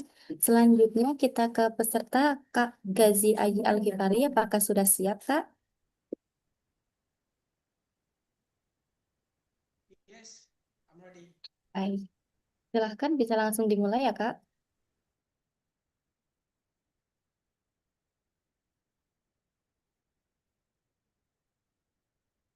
Well, good morning, ladies and gentlemen. Welcome back again in Japanese News, bringing you trusted and reliable updates. Today is Saturday, September 6, 2025, and I am Muhammad Ghazi, here to deliver the latest top story for you. The Digital Infrastructure Policy and Strategy Office say that Indonesia has the potential to lead the data center industry in Southeast Asia. This is important news because in today's digital world, data centers are like the heart of technology. They keep our mobile running well, support online business, and even store the videos and social media we use every day. Dennis Setiawan, the Director of Digital Infrastructure Policy and Strategy, spoke about the growing competitions of data centers in Southeast Asia. He explained that Indonesia has very big opportunities because the country has hundreds of millions of mobile phone users. In fact, Indonesia has about 354 million mobile connections, with many people using more than one device. He also said that the data center market in Indonesia is growing very quickly, with a growth rate of 14% every year until 2028. Then he explained that if Indonesia wants to compete in the region, it needs to make the country more friendly for investors. This can be done by giving tax benefits and making the rules easier to follow. He added that if Indonesia provides tax benefits for data center companies and also for customers who bring equipment from abroad, the country will become stronger and competitions with Malaysia, Thailand, and Vietnam. But he also stressed that these tax benefits must come with clear and stable policies for the long term, so investors will feel safe and confident to invest. Then he also pointed out that most data centers in Indonesia are still in Jakarta, Cikarang, and Batam. He said that more development should also happen in Western, Central, and Eastern Indonesia. If not, then in the next 5 to 10 years, there could be big problems with electricity and water shortages in Jakarta and Batam. On the same occasion, the chairman of Indonesia Data Center Provider, Hendra Surya Kusuma, also shared his views. He said that water and electricity are two very important elements in the data center industry. Without them, the industry cannot run well. Hendra explained that problems with electricity and water can disturb the whole industry, so they must be taken seriously. He gave an example. In 2019, Singapore had to stop building new data centers because the industry was using almost 3% of the country's total electricity. A similar problem also happened in Malaysia, where the data center industry had to share water with the palm oil industry. Hendra continued by saying that just last April, Johor Bahru also faced a water shortage because it had to share water with the palm oil industry. Because of this, new data centers were also stopped there. He added that this condition made Batam an attractive location, especially with Nongsa Digital Park, which has become a special economic zone.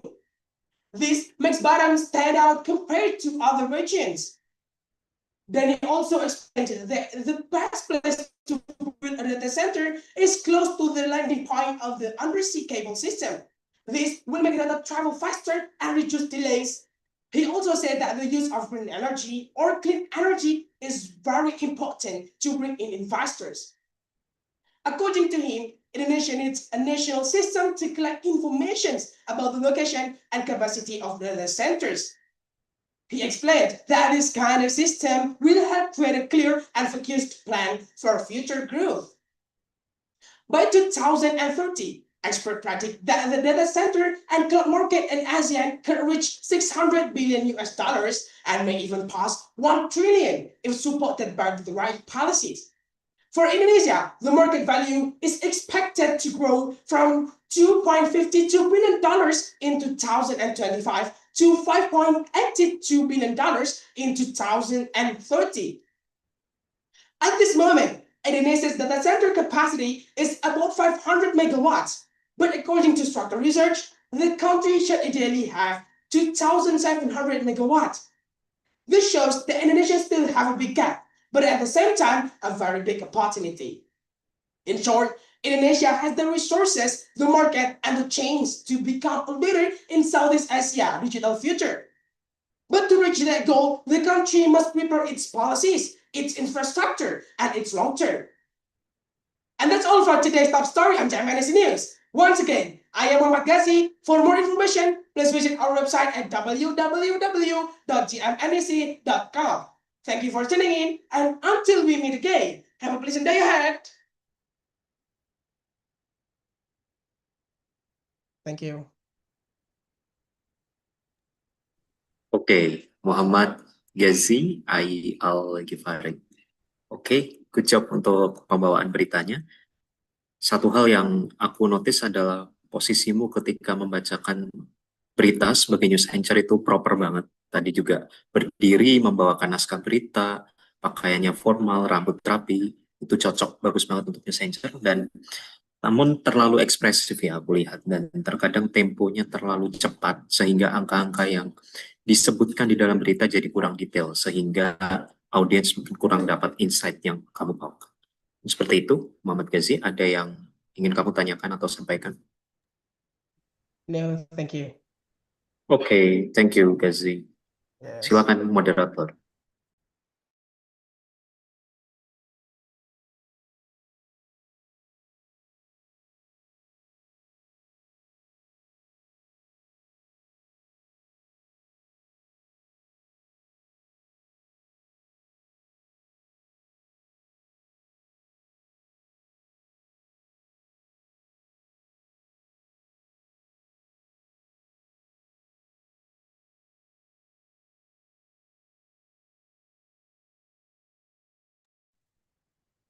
Baik, terima kasih untuk Kak Muhammad Ghazi dan Kak Bimo atas feedback yang telah diberikan. Selanjutnya kita ke Kak Deborah Kezia Kusuma ya, apakah sudah siap?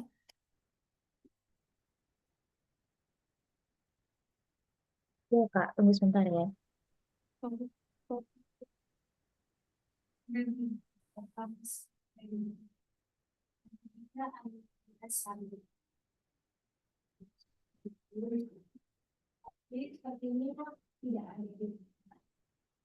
Atas nama Kak Deborah, apakah sudah siap? Ya, Kak. Baik, silahkan bisa langsung dimulai ya, Kak. Good morning, viewers. My name is Deborah Keisha Kusuma, and you're watching Antara Kata News. Indonesia has just made a history in aviation and energy. Pertamina successfully carried out the first flight using sustainable aviation fuel or SAF made from used cooking oil. The flight was operated by Pelita Air and took place on Wednesday, August 20, 2025, departing from Terminal 3 of Soekarno-Hatta International Airport in Jakarta, heading to Bali. And this marks the very first innovation of its kind in Southeast Asia. Pertamina's President Commissioner Muhammad Iriawan explained that this innovation is part of Pertamina's strong commitment to support the vision of Golden Indonesia 2045. He stated that with Indonesia's rich natural resources, the country has great potential to lead the global transition to clean energy, especially if all parts of Pertamina, both the holdings and the subholdings, continue to work together. In his official statement, Iriawan said, "This launch shows Pertamina's dedication to achieving Golden Indonesia 2045, in line with the aspiration of the President through the Asta Cita program."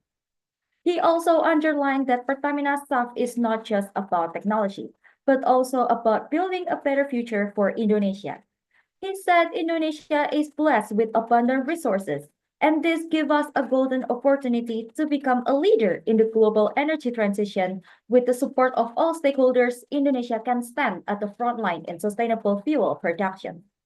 Iriawan hopes that the International Sustainability and Carbon Certification, or ISCC, which has been given to Pertamina SAF, will not only be applied by Pelita Air, but also by other national and international airlines. With that certification, Pertamina will be able to export SAF, opening new opportunities for Indonesia in the international aviation industry. Meanwhile, Pertamina's President Director Simon Aloysius Mantiri said that this achievement marks the beginning of a new era for Pertamina and for Indonesia. Pertamina has now reached a major milestone as a regional champion of SAF. It is the only company in Southeast Asia that has successfully created a complete upstream to downstream ecosystem for this sustainable fuel. Based on testing, Pertamina SAF can reduce carbon emission up to 84% compared to conventional aviation fuel. This number is a major contribution to fighting climate change and shows Indonesia's capability to innovate in green technology. He emphasized that SAF is not only an energy product, but also a proof of Pertamina's dedication to sustainability and responsibility towards future generations. The Vice President Director, Oki Muraza, also shared Pertamina's vision.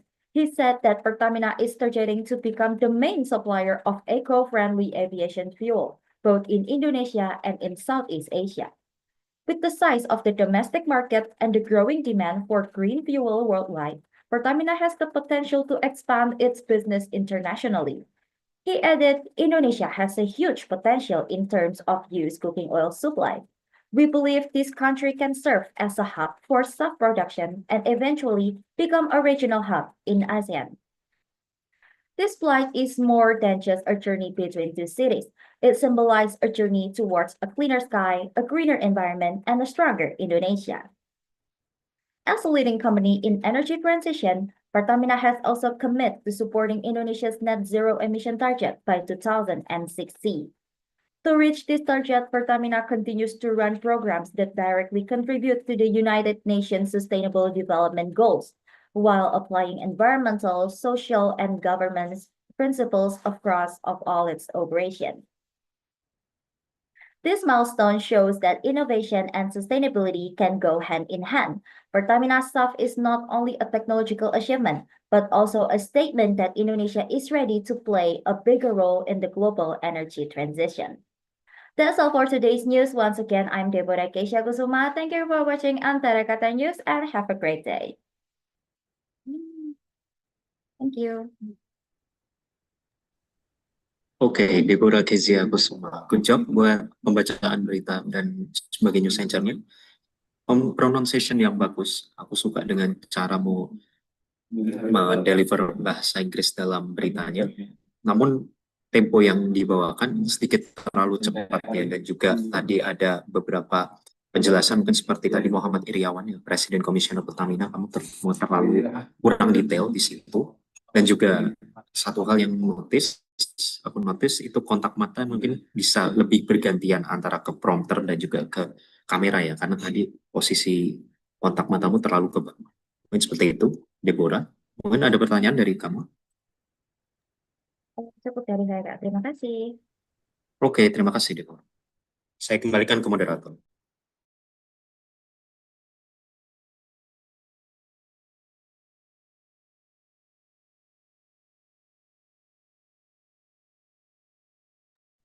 Oke, terima kasih untuk Kak Deborah dan Kak Bimo atas feedback yang telah diberikan.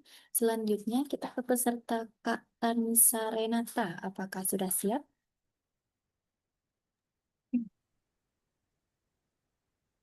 Apakah suara saya terdengar? Terdengar, Kak. Oke, baik. Silahkan bisa langsung dimulai ya, Kak. Oke.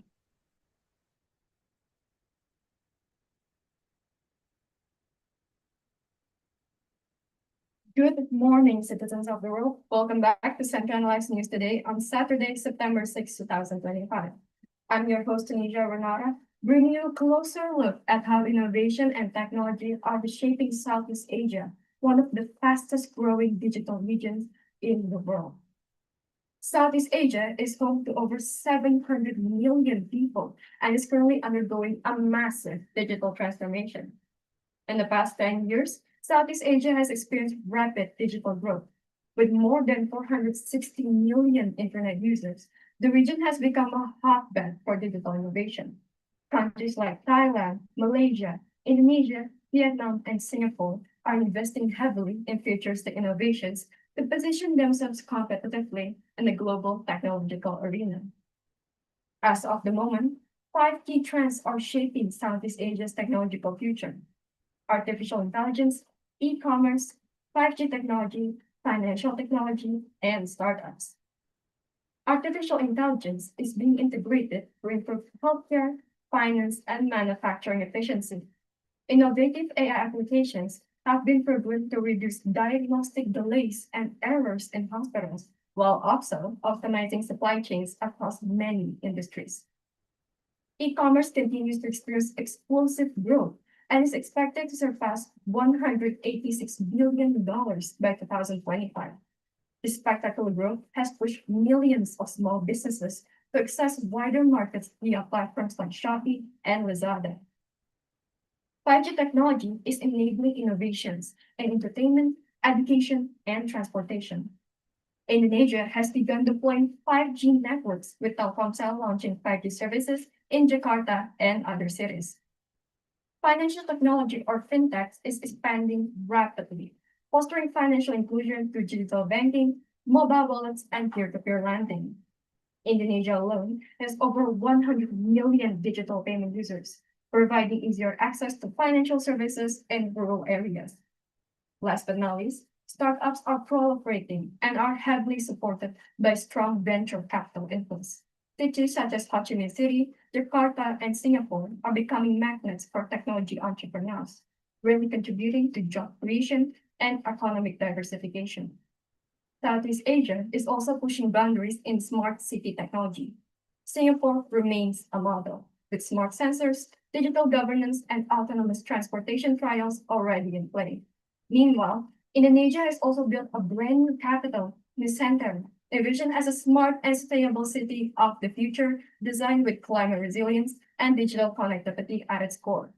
Vietnam and Thailand are also investing in renewable energy technology and green startups, aiming to balance economic growth with environmental sustainability, contributing actively to the region's climate. However, innovation comes with challenges. The digital divide remains an issue, especially in rural communities with limited internet access. Cybersecurity threats are on the rise as more people and businesses move online, pushing governments to strengthen regulations and cybersecurity infrastructure. And even though startups are booming, they face fierce global competition. Collaboration among ASEAN member states, like the ASEAN Digital Master Plan 2025, is crucial for promoting shared goals and enhancing regional competitiveness. Beyond the data, innovation and technology in Southeast Asia are transforming lives. Farmers in Vietnam are using drones to monitor their crops, increasing yields and reducing pesticide use. Fishermen in the Philippines are using apps to track weather and sell their catch directly to markets.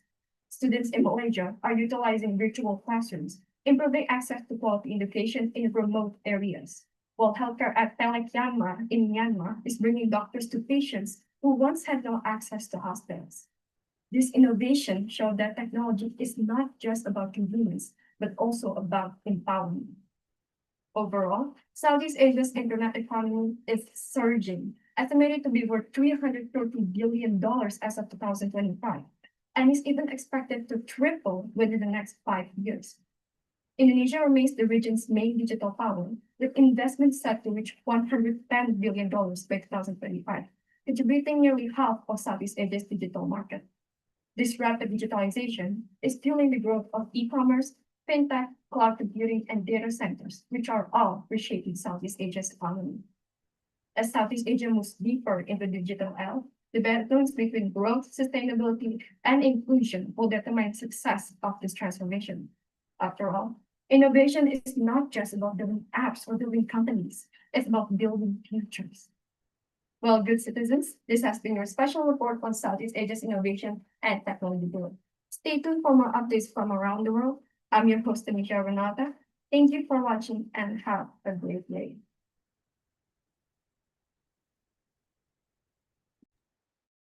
Oke, Tenisha Renata, good job buat pembawaan berita yang bagus. Pakaiannya formal, bagus, sesuai dengan news anchor. Gerak tangannya juga pas, dan juga salam pembuka dan penutupnya tadi bagus banget. Improvisasi yang bagus dari dirimu. Namun tadi aku ada dua hal yang perlu aku notice. Yang pertama tadi ada penekanan kata yang kurang ya, terutama pada informasi menarik seperti tadi ada inovasi negara-negara ASEAN tadi seperti Myanmar tadi terlalu cepat kamu membacanya, dan juga next time bisa lebih tenang lagi ya dalam membawakan berita. Dan seperti itu, Tenisha, ada pertanyaan atau pernyataan dari dirimu? Ya, terima kasih.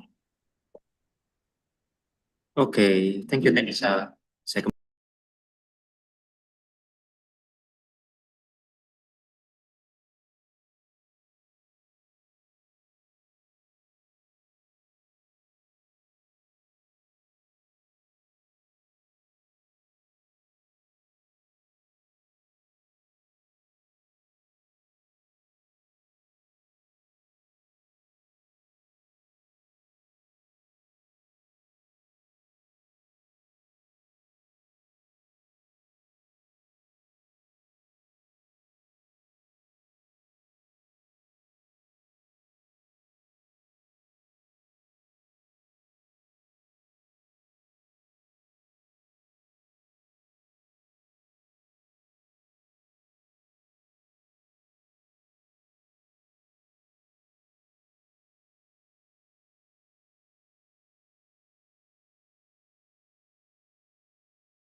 Baik, untuk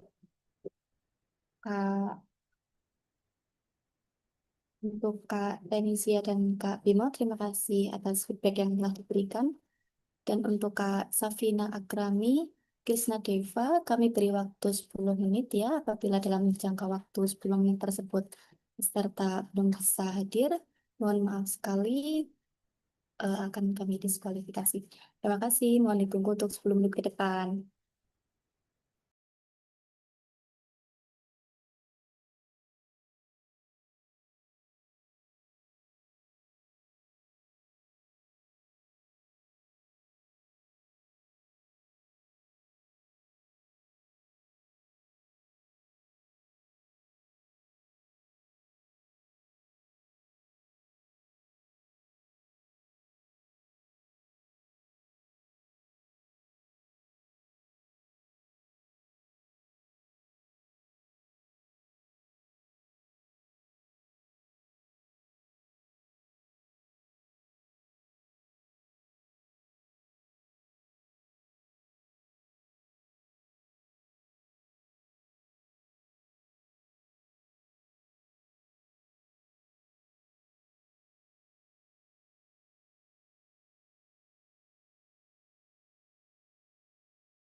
Selamat siang Kak Nadia.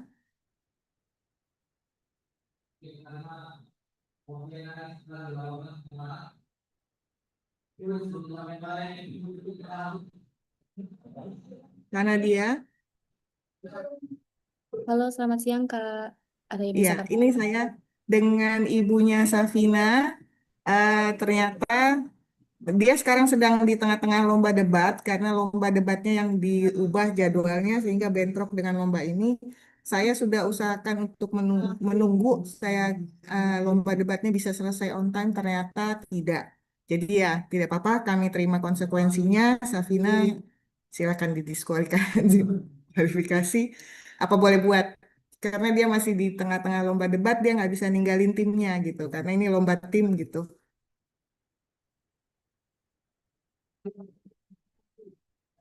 Atau saya apapun lah keputusan panitianya bagaimana baiknya gitu. Tidak apa-apa. Karena dia memang baru akan selesai lombanya sekitar jam 11.45.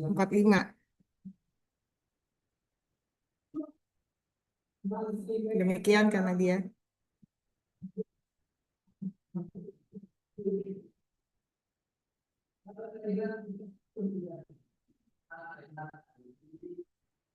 Baik, terima kasih atas konfirmasinya, Kak. Setelah kami berdiskusi dengan tim, kami hanya dapat memberikan waktu 10 menit untuk Kak Safrina dalam mengikuti lomba ini. Apabila dalam jangka waktu tersebut memang belum bisa mengikuti, mohon maaf sekali, peserta didiskualifikasi oleh Kak.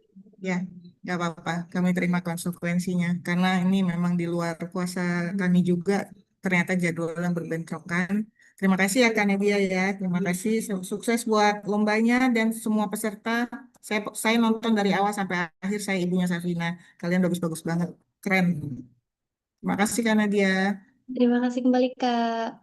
Dan untuk peserta yang lain, silahkan untuk break terlebih dahulu. Dan kepada Kak Bimo, terima kasih. Silahkan untuk break terlebih dahulu. Dan silahkan kembali ke Zoom pada pukul 13.00 untuk sesi selanjutnya. Apakah bisa dipahami? Bisa, Kak. Terima kasih. Ya, paham. Understood, Miss. Ups, ya, Kak. Baik, Kak. Terima kasih, Kak. Silahkan break terlebih dahulu dan kembali pukul 13.00 di Zoom ini kembali. Baik, Kak. Terima kasih.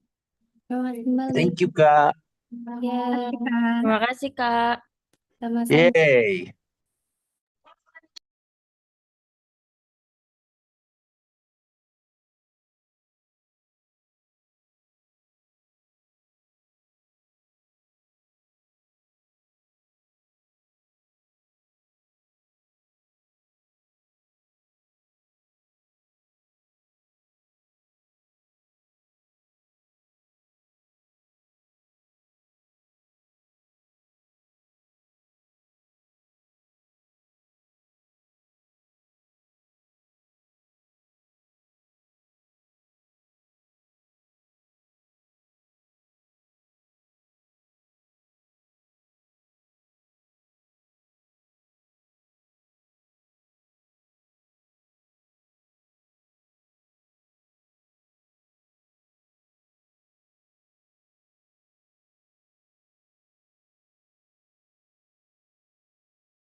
Ya, apa tuh?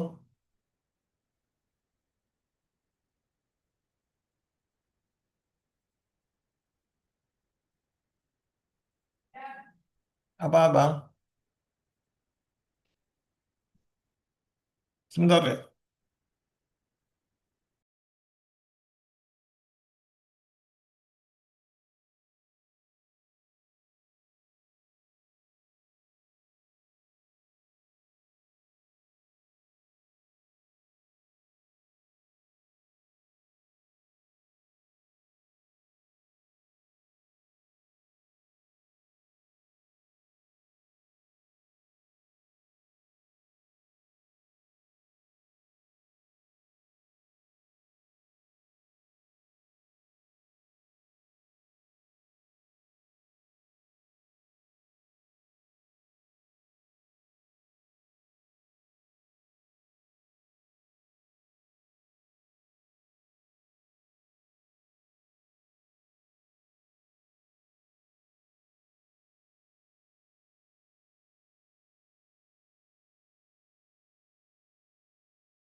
Gimana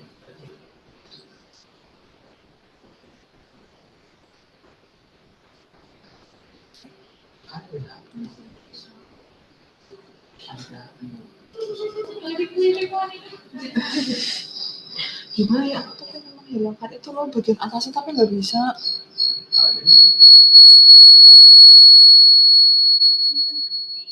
Mic-nya nyala kan? Ada mic yang nyala. Aku pengen menghilangkan ini loh biar Mbak Ara full gitu. Iya.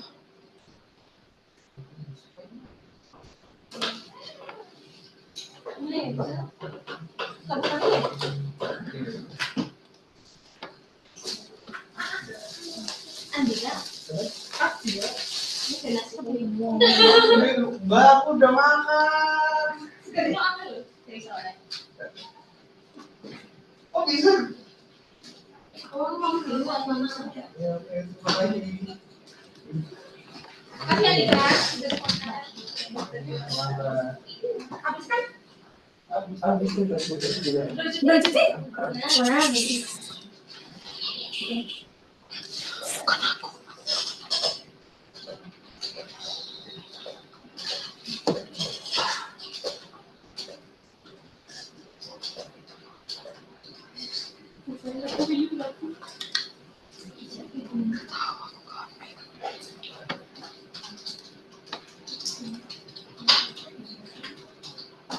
Halo, tes.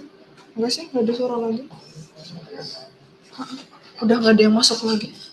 Suaranya apa? Udah.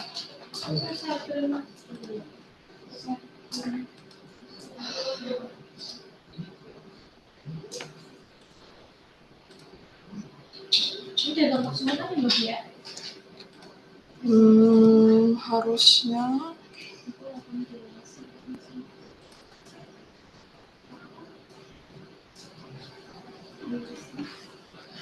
logo leadersnya kelihatan dong bagus.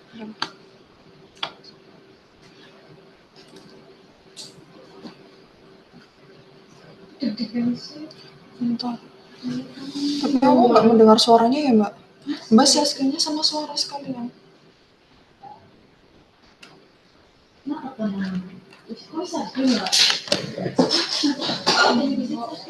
Mbak, cancel dulu. Terus share screen-nya with audio. Biar kedengaran suaranya.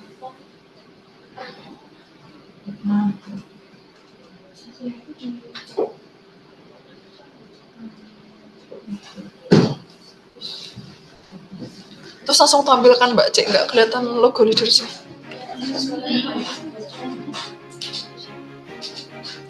Tapi aku nggak on. Jadi suara bunyi Udah kelihatan bunyinya sekarang.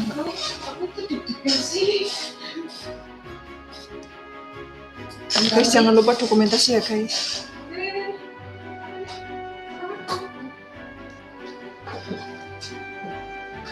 Udah masuk semua belum sih? Kalau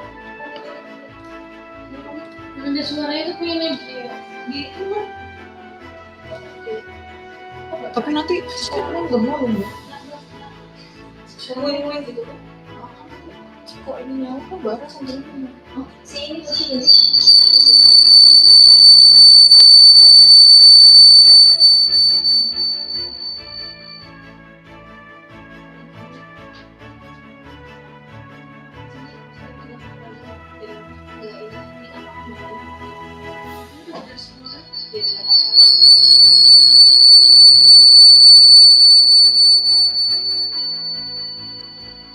Partisipannya sih, partisipan di Newscast.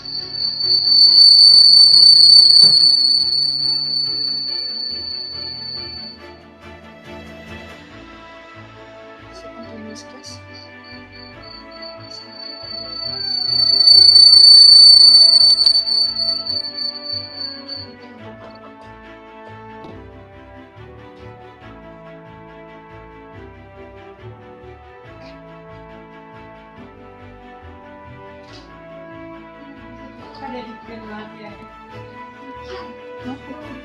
Selamat pagi. Mbak Ra suaranya gedein Mbak suaranya Mbak. Suara volumenya Mbak Ra udah.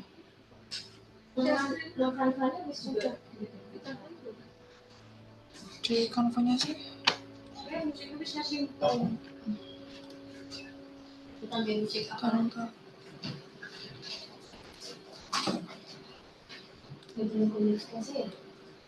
Dibikin segede apa? Tamunya ngecek katanya segedenya nggak ada Mas. Mau ngecek CCTV dari situ bisa nggak? Iya. Iya, tamu yang baru cek tadi. Sini. Bentar ini aku naikkan musik volumenya. Iya. Ya itu. Orangnya masih di situ. Oh, sudah keluar. Oh iya, ya udah. Loh, nggak bisa disamain kabel. Enggak, nanti jadinya 27. Bisa kan? Ya, oke. Nanti lagi ya, mau mandi. Udah. Harusnya udah sih, aku naikkan volumenya ya.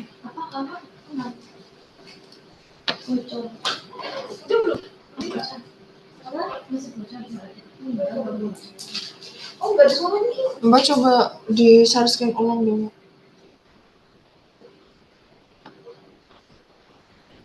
Kamu mau aja share screen ini ya? Aku kan share screen ini. Main cuma si Cina.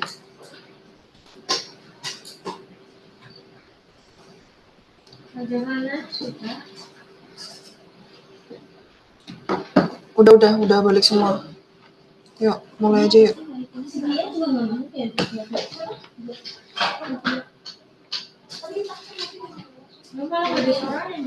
Tadi udah share sound Mbak. Itu Mbak yang di ininya keluarin dulu. Kan dari kanvanya itu musiknya.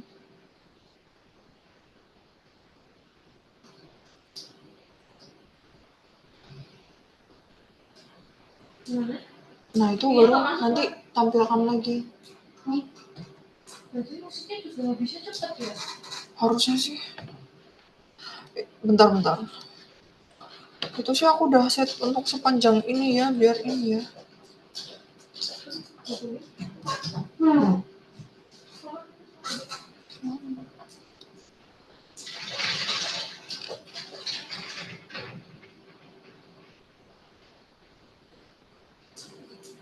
Udahlah Mbak, harusnya aman sih, kalau nggak ya udahlah. Gimana? Sampul. Bentar. Ini aja dulu, basa-basi aja dulu. Udah aku share screen. Halo semuanya, selamat siang. Gimana nih? Deg-degan ya? Siang Kak, ya deg-degan banget. Selamat datang kembali di acara Grand Final Gajah Mada National English Competition. Setelah melalui penampilan luar biasa dari para finalis dan proses penilaian yang mendalam oleh para dewan juri, tibalah saat yang kita tunggu-tunggu, yaitu momen pengumuman pemenang dari masing-masing kategori, yaitu kategori speech, storytelling, dan newscasting. Sebelum kami mengumumkan para juara, kami ingin menyampaikan bahwa seluruh peserta hari ini adalah finalis terbaik dan sudah menunjukkan kualitas yang sangat membanggakan. Jadi, pemenangnya, kalian semua layak mendapatkan apresiasi seperti ini. Udah siap buat pengumumannya? Share screen aja. Di aku tapi kayak stop gitu. Bentar Mbak. Aman.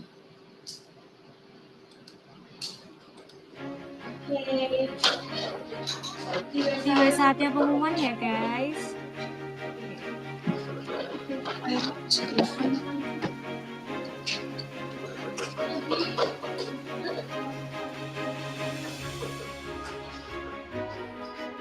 Baik, kita mulai ya untuk mulai dari kategori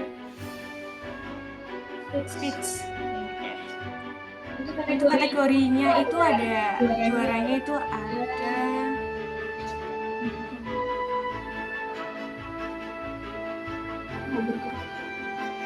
mouse aja Mbak. Pakai mouse diklik.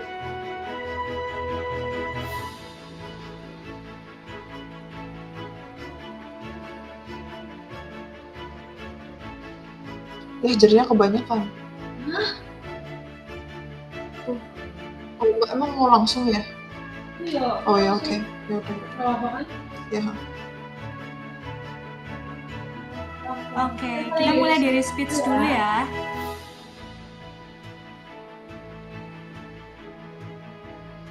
Pelan-pelan ya Mbak, ini soalnya agak melek. Enggak langsung. Oke, untuk kategori speech kontes juara 1 siapa ya kira-kira?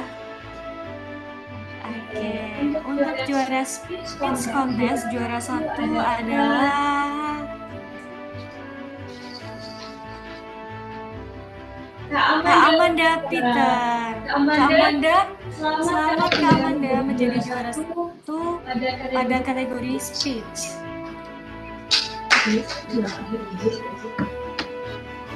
Iya. Kita lanjut lagi ke juara 2 speech contest. Siapa ya? Oke. Untuk juara speech contest adalah Kak Nazwa Kamila Zain. Selamat untuk Kak Nazwa. Lanjut untuk ke juara 3 speech contest. Siapa ya kira-kira?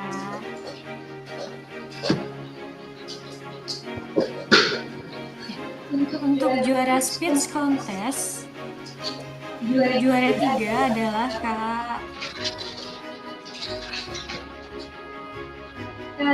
Josephine Precious Alexander. Selamat Kak Alexander.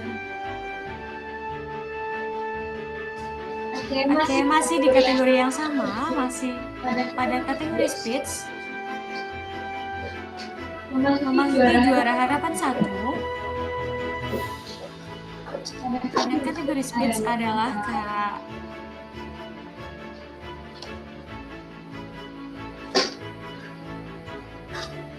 Dion Emerald Wijaya. Selamat Kak Dion. Masih di kategori yang sama dan memasuki juara harapan 2 pada kategori speech contest adalah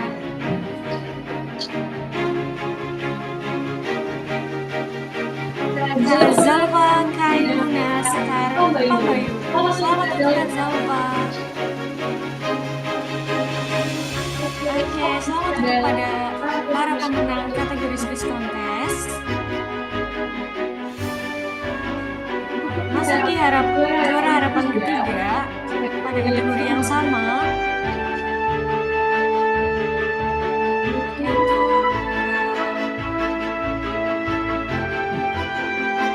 Rizkita Alta Enter Priscilla Ismaili.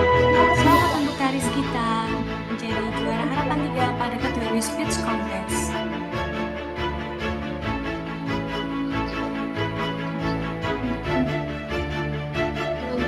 Untuk kategori speech contest sudah selesai. Untuk juara umum dan juara harapannya, kita akan memasuki pada kategori Newscast. Juara umum untuk juara 1 kategori Newscast contest adalah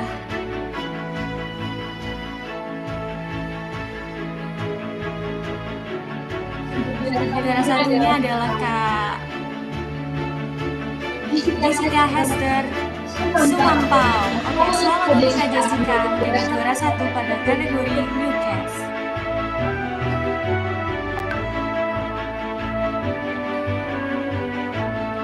Lanjut untuk juara 2 pada kategori Newscast adalah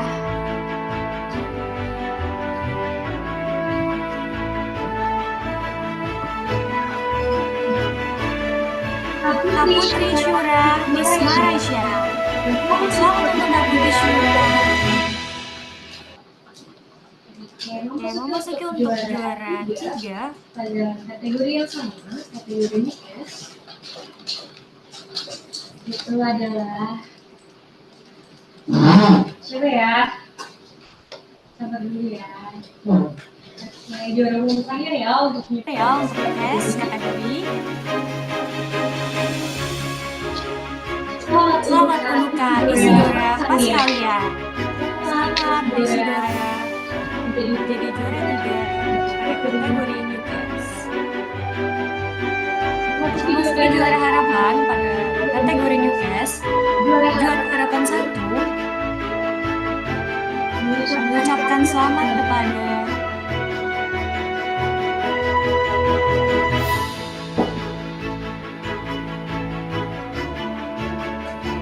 Kak Muhammad Dikri Rojaban. Selamat untuk Kak Muhammad Dikri menjadi juara harapan 1 pada kategori Newscast. Juara harapan 2 pada kategori Newscast diberikan kepada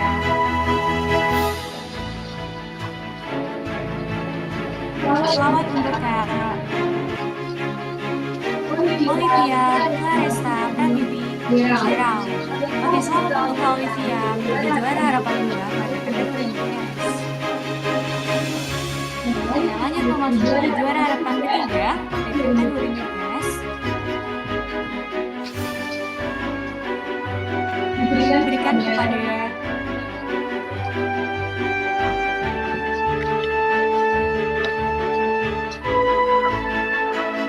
Kak Kinan Sekar Anindya. Selamat Kak Sekar menjadi juara harapan ketiga pada kategori Newscast. Selamat untuk para pemenang kategori Newscast. Memasuki untuk kategori storytelling.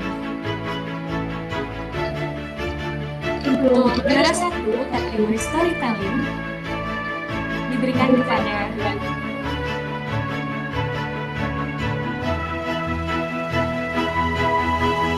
selamat kepada Kak Niputu Lady Andenia. Selamat untuk Kak Niputu.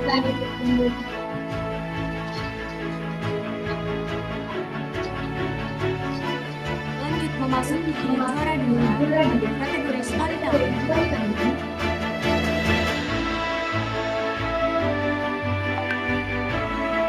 Akan diberikan kepada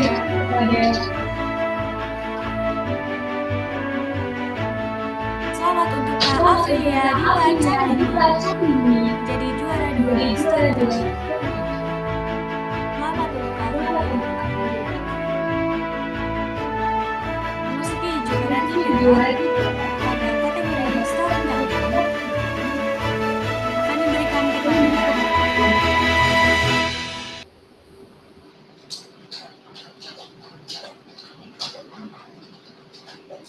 selamat kepada Kak Rinjani Kanza Safira. Selamat untuk Kak Rinjani menjadi juara 3 kategori storytelling.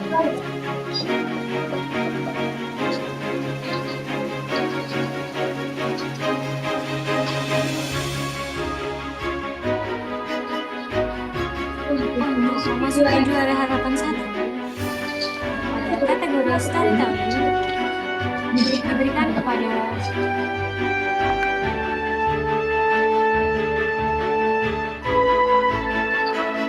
selamat Kak Nabiha Anindya Sarwidi menjadi juara harapan 1 storytelling.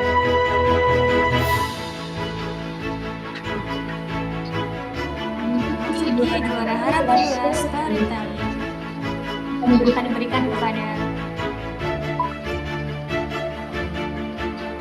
selamat untuk Kak Rizkida Dwi Oktavia Tinggu menjadi juara harapan 2 kategori storytelling. Memasuki juara harapan 3 kategori storytelling. Kategori terakhir dan juara terakhir akan diberikan kepada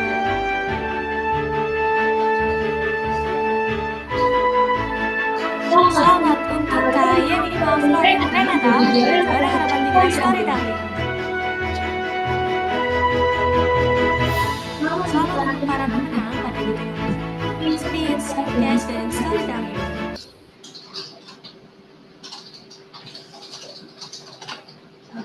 Dan selamat untuk semua pemenang pada kategori tersebut. Untuk yang belum menjadi audit, tidak apa. Semuanya sudah menjadi juara, bahwa semua peserta sudah menunjukkan penampilan yang terbaik dan sudah menunjukkan kualitas yang sangat membanggakan, sudah sampai di tahap grand final ini. Jangan berkecil hati, semoga bisa menjadi pemenang di event-event berikutnya atau di event yang lainnya. Akhirnya sampailah kita di penghujung acara. Grand Final Gajah Mada National English Competition. Kami mengucapkan selamat kepada seluruh pemenang dan berterima kasih sebesar-besarnya kepada seluruh peserta, juri, moderator, dan semua pihak yang telah mendukung terselenggarakannya acara ini. Semoga pengalaman hari ini menjadi langkah awal bagi perjalanan kalian semua di dunia public speaking dan bahasa Inggris yang lebih luas lagi. Saya Ara, selaku MC mewakili tim Newscast Innovation, pamit undur diri. Sampai jumpa di event kami selanjutnya. Wassalamualaikum warahmatullahi wabarakatuh. Goodbye and see you next time semuanya. Selamat siang. Bersama. Oh ya, masih ada foto bersama ya. Semuanya harap untuk on cam. Nanti akan ada foto bersama untuk dimasukkan ke dalam update Instagram. Boleh semuanya untuk on cam?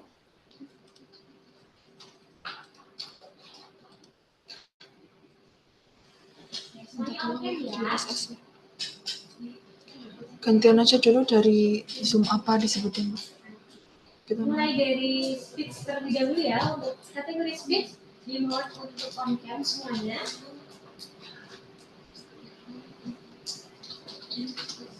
Untuk gayanya formal dan bebas ya. Nanti aku itu sudah siap semuanya untuk kategori speech.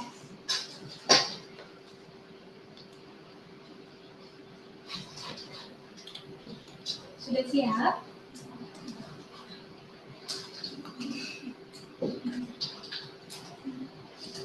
On cam semua ya.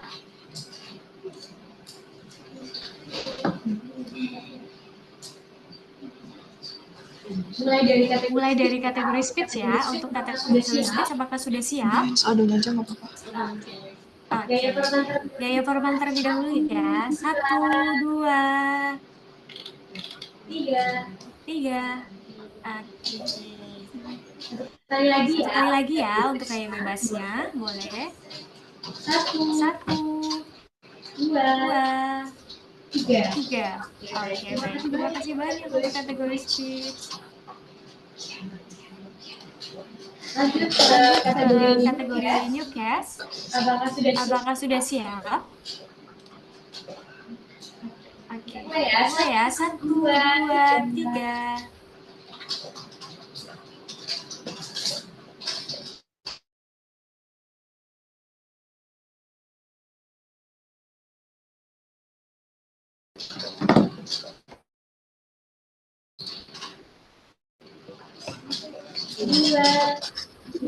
Gaya bebasnya 1, 2, 3. Oke, kita masuk ke kategori storytelling ya. Mulai dulu. Kita masuk ke kategori storytelling ya. Mulai dulu gaya formalnya. 1, 2, 3. Oke. Boleh satu kali lagi untuk yang formal. Boleh satu kali lagi untuk yang formal. Oke. 1, 2, 3. Untuk gaya bebasnya boleh.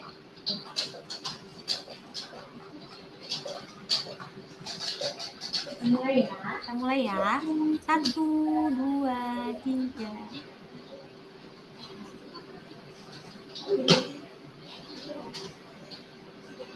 Oke, terima kasih banyak semuanya.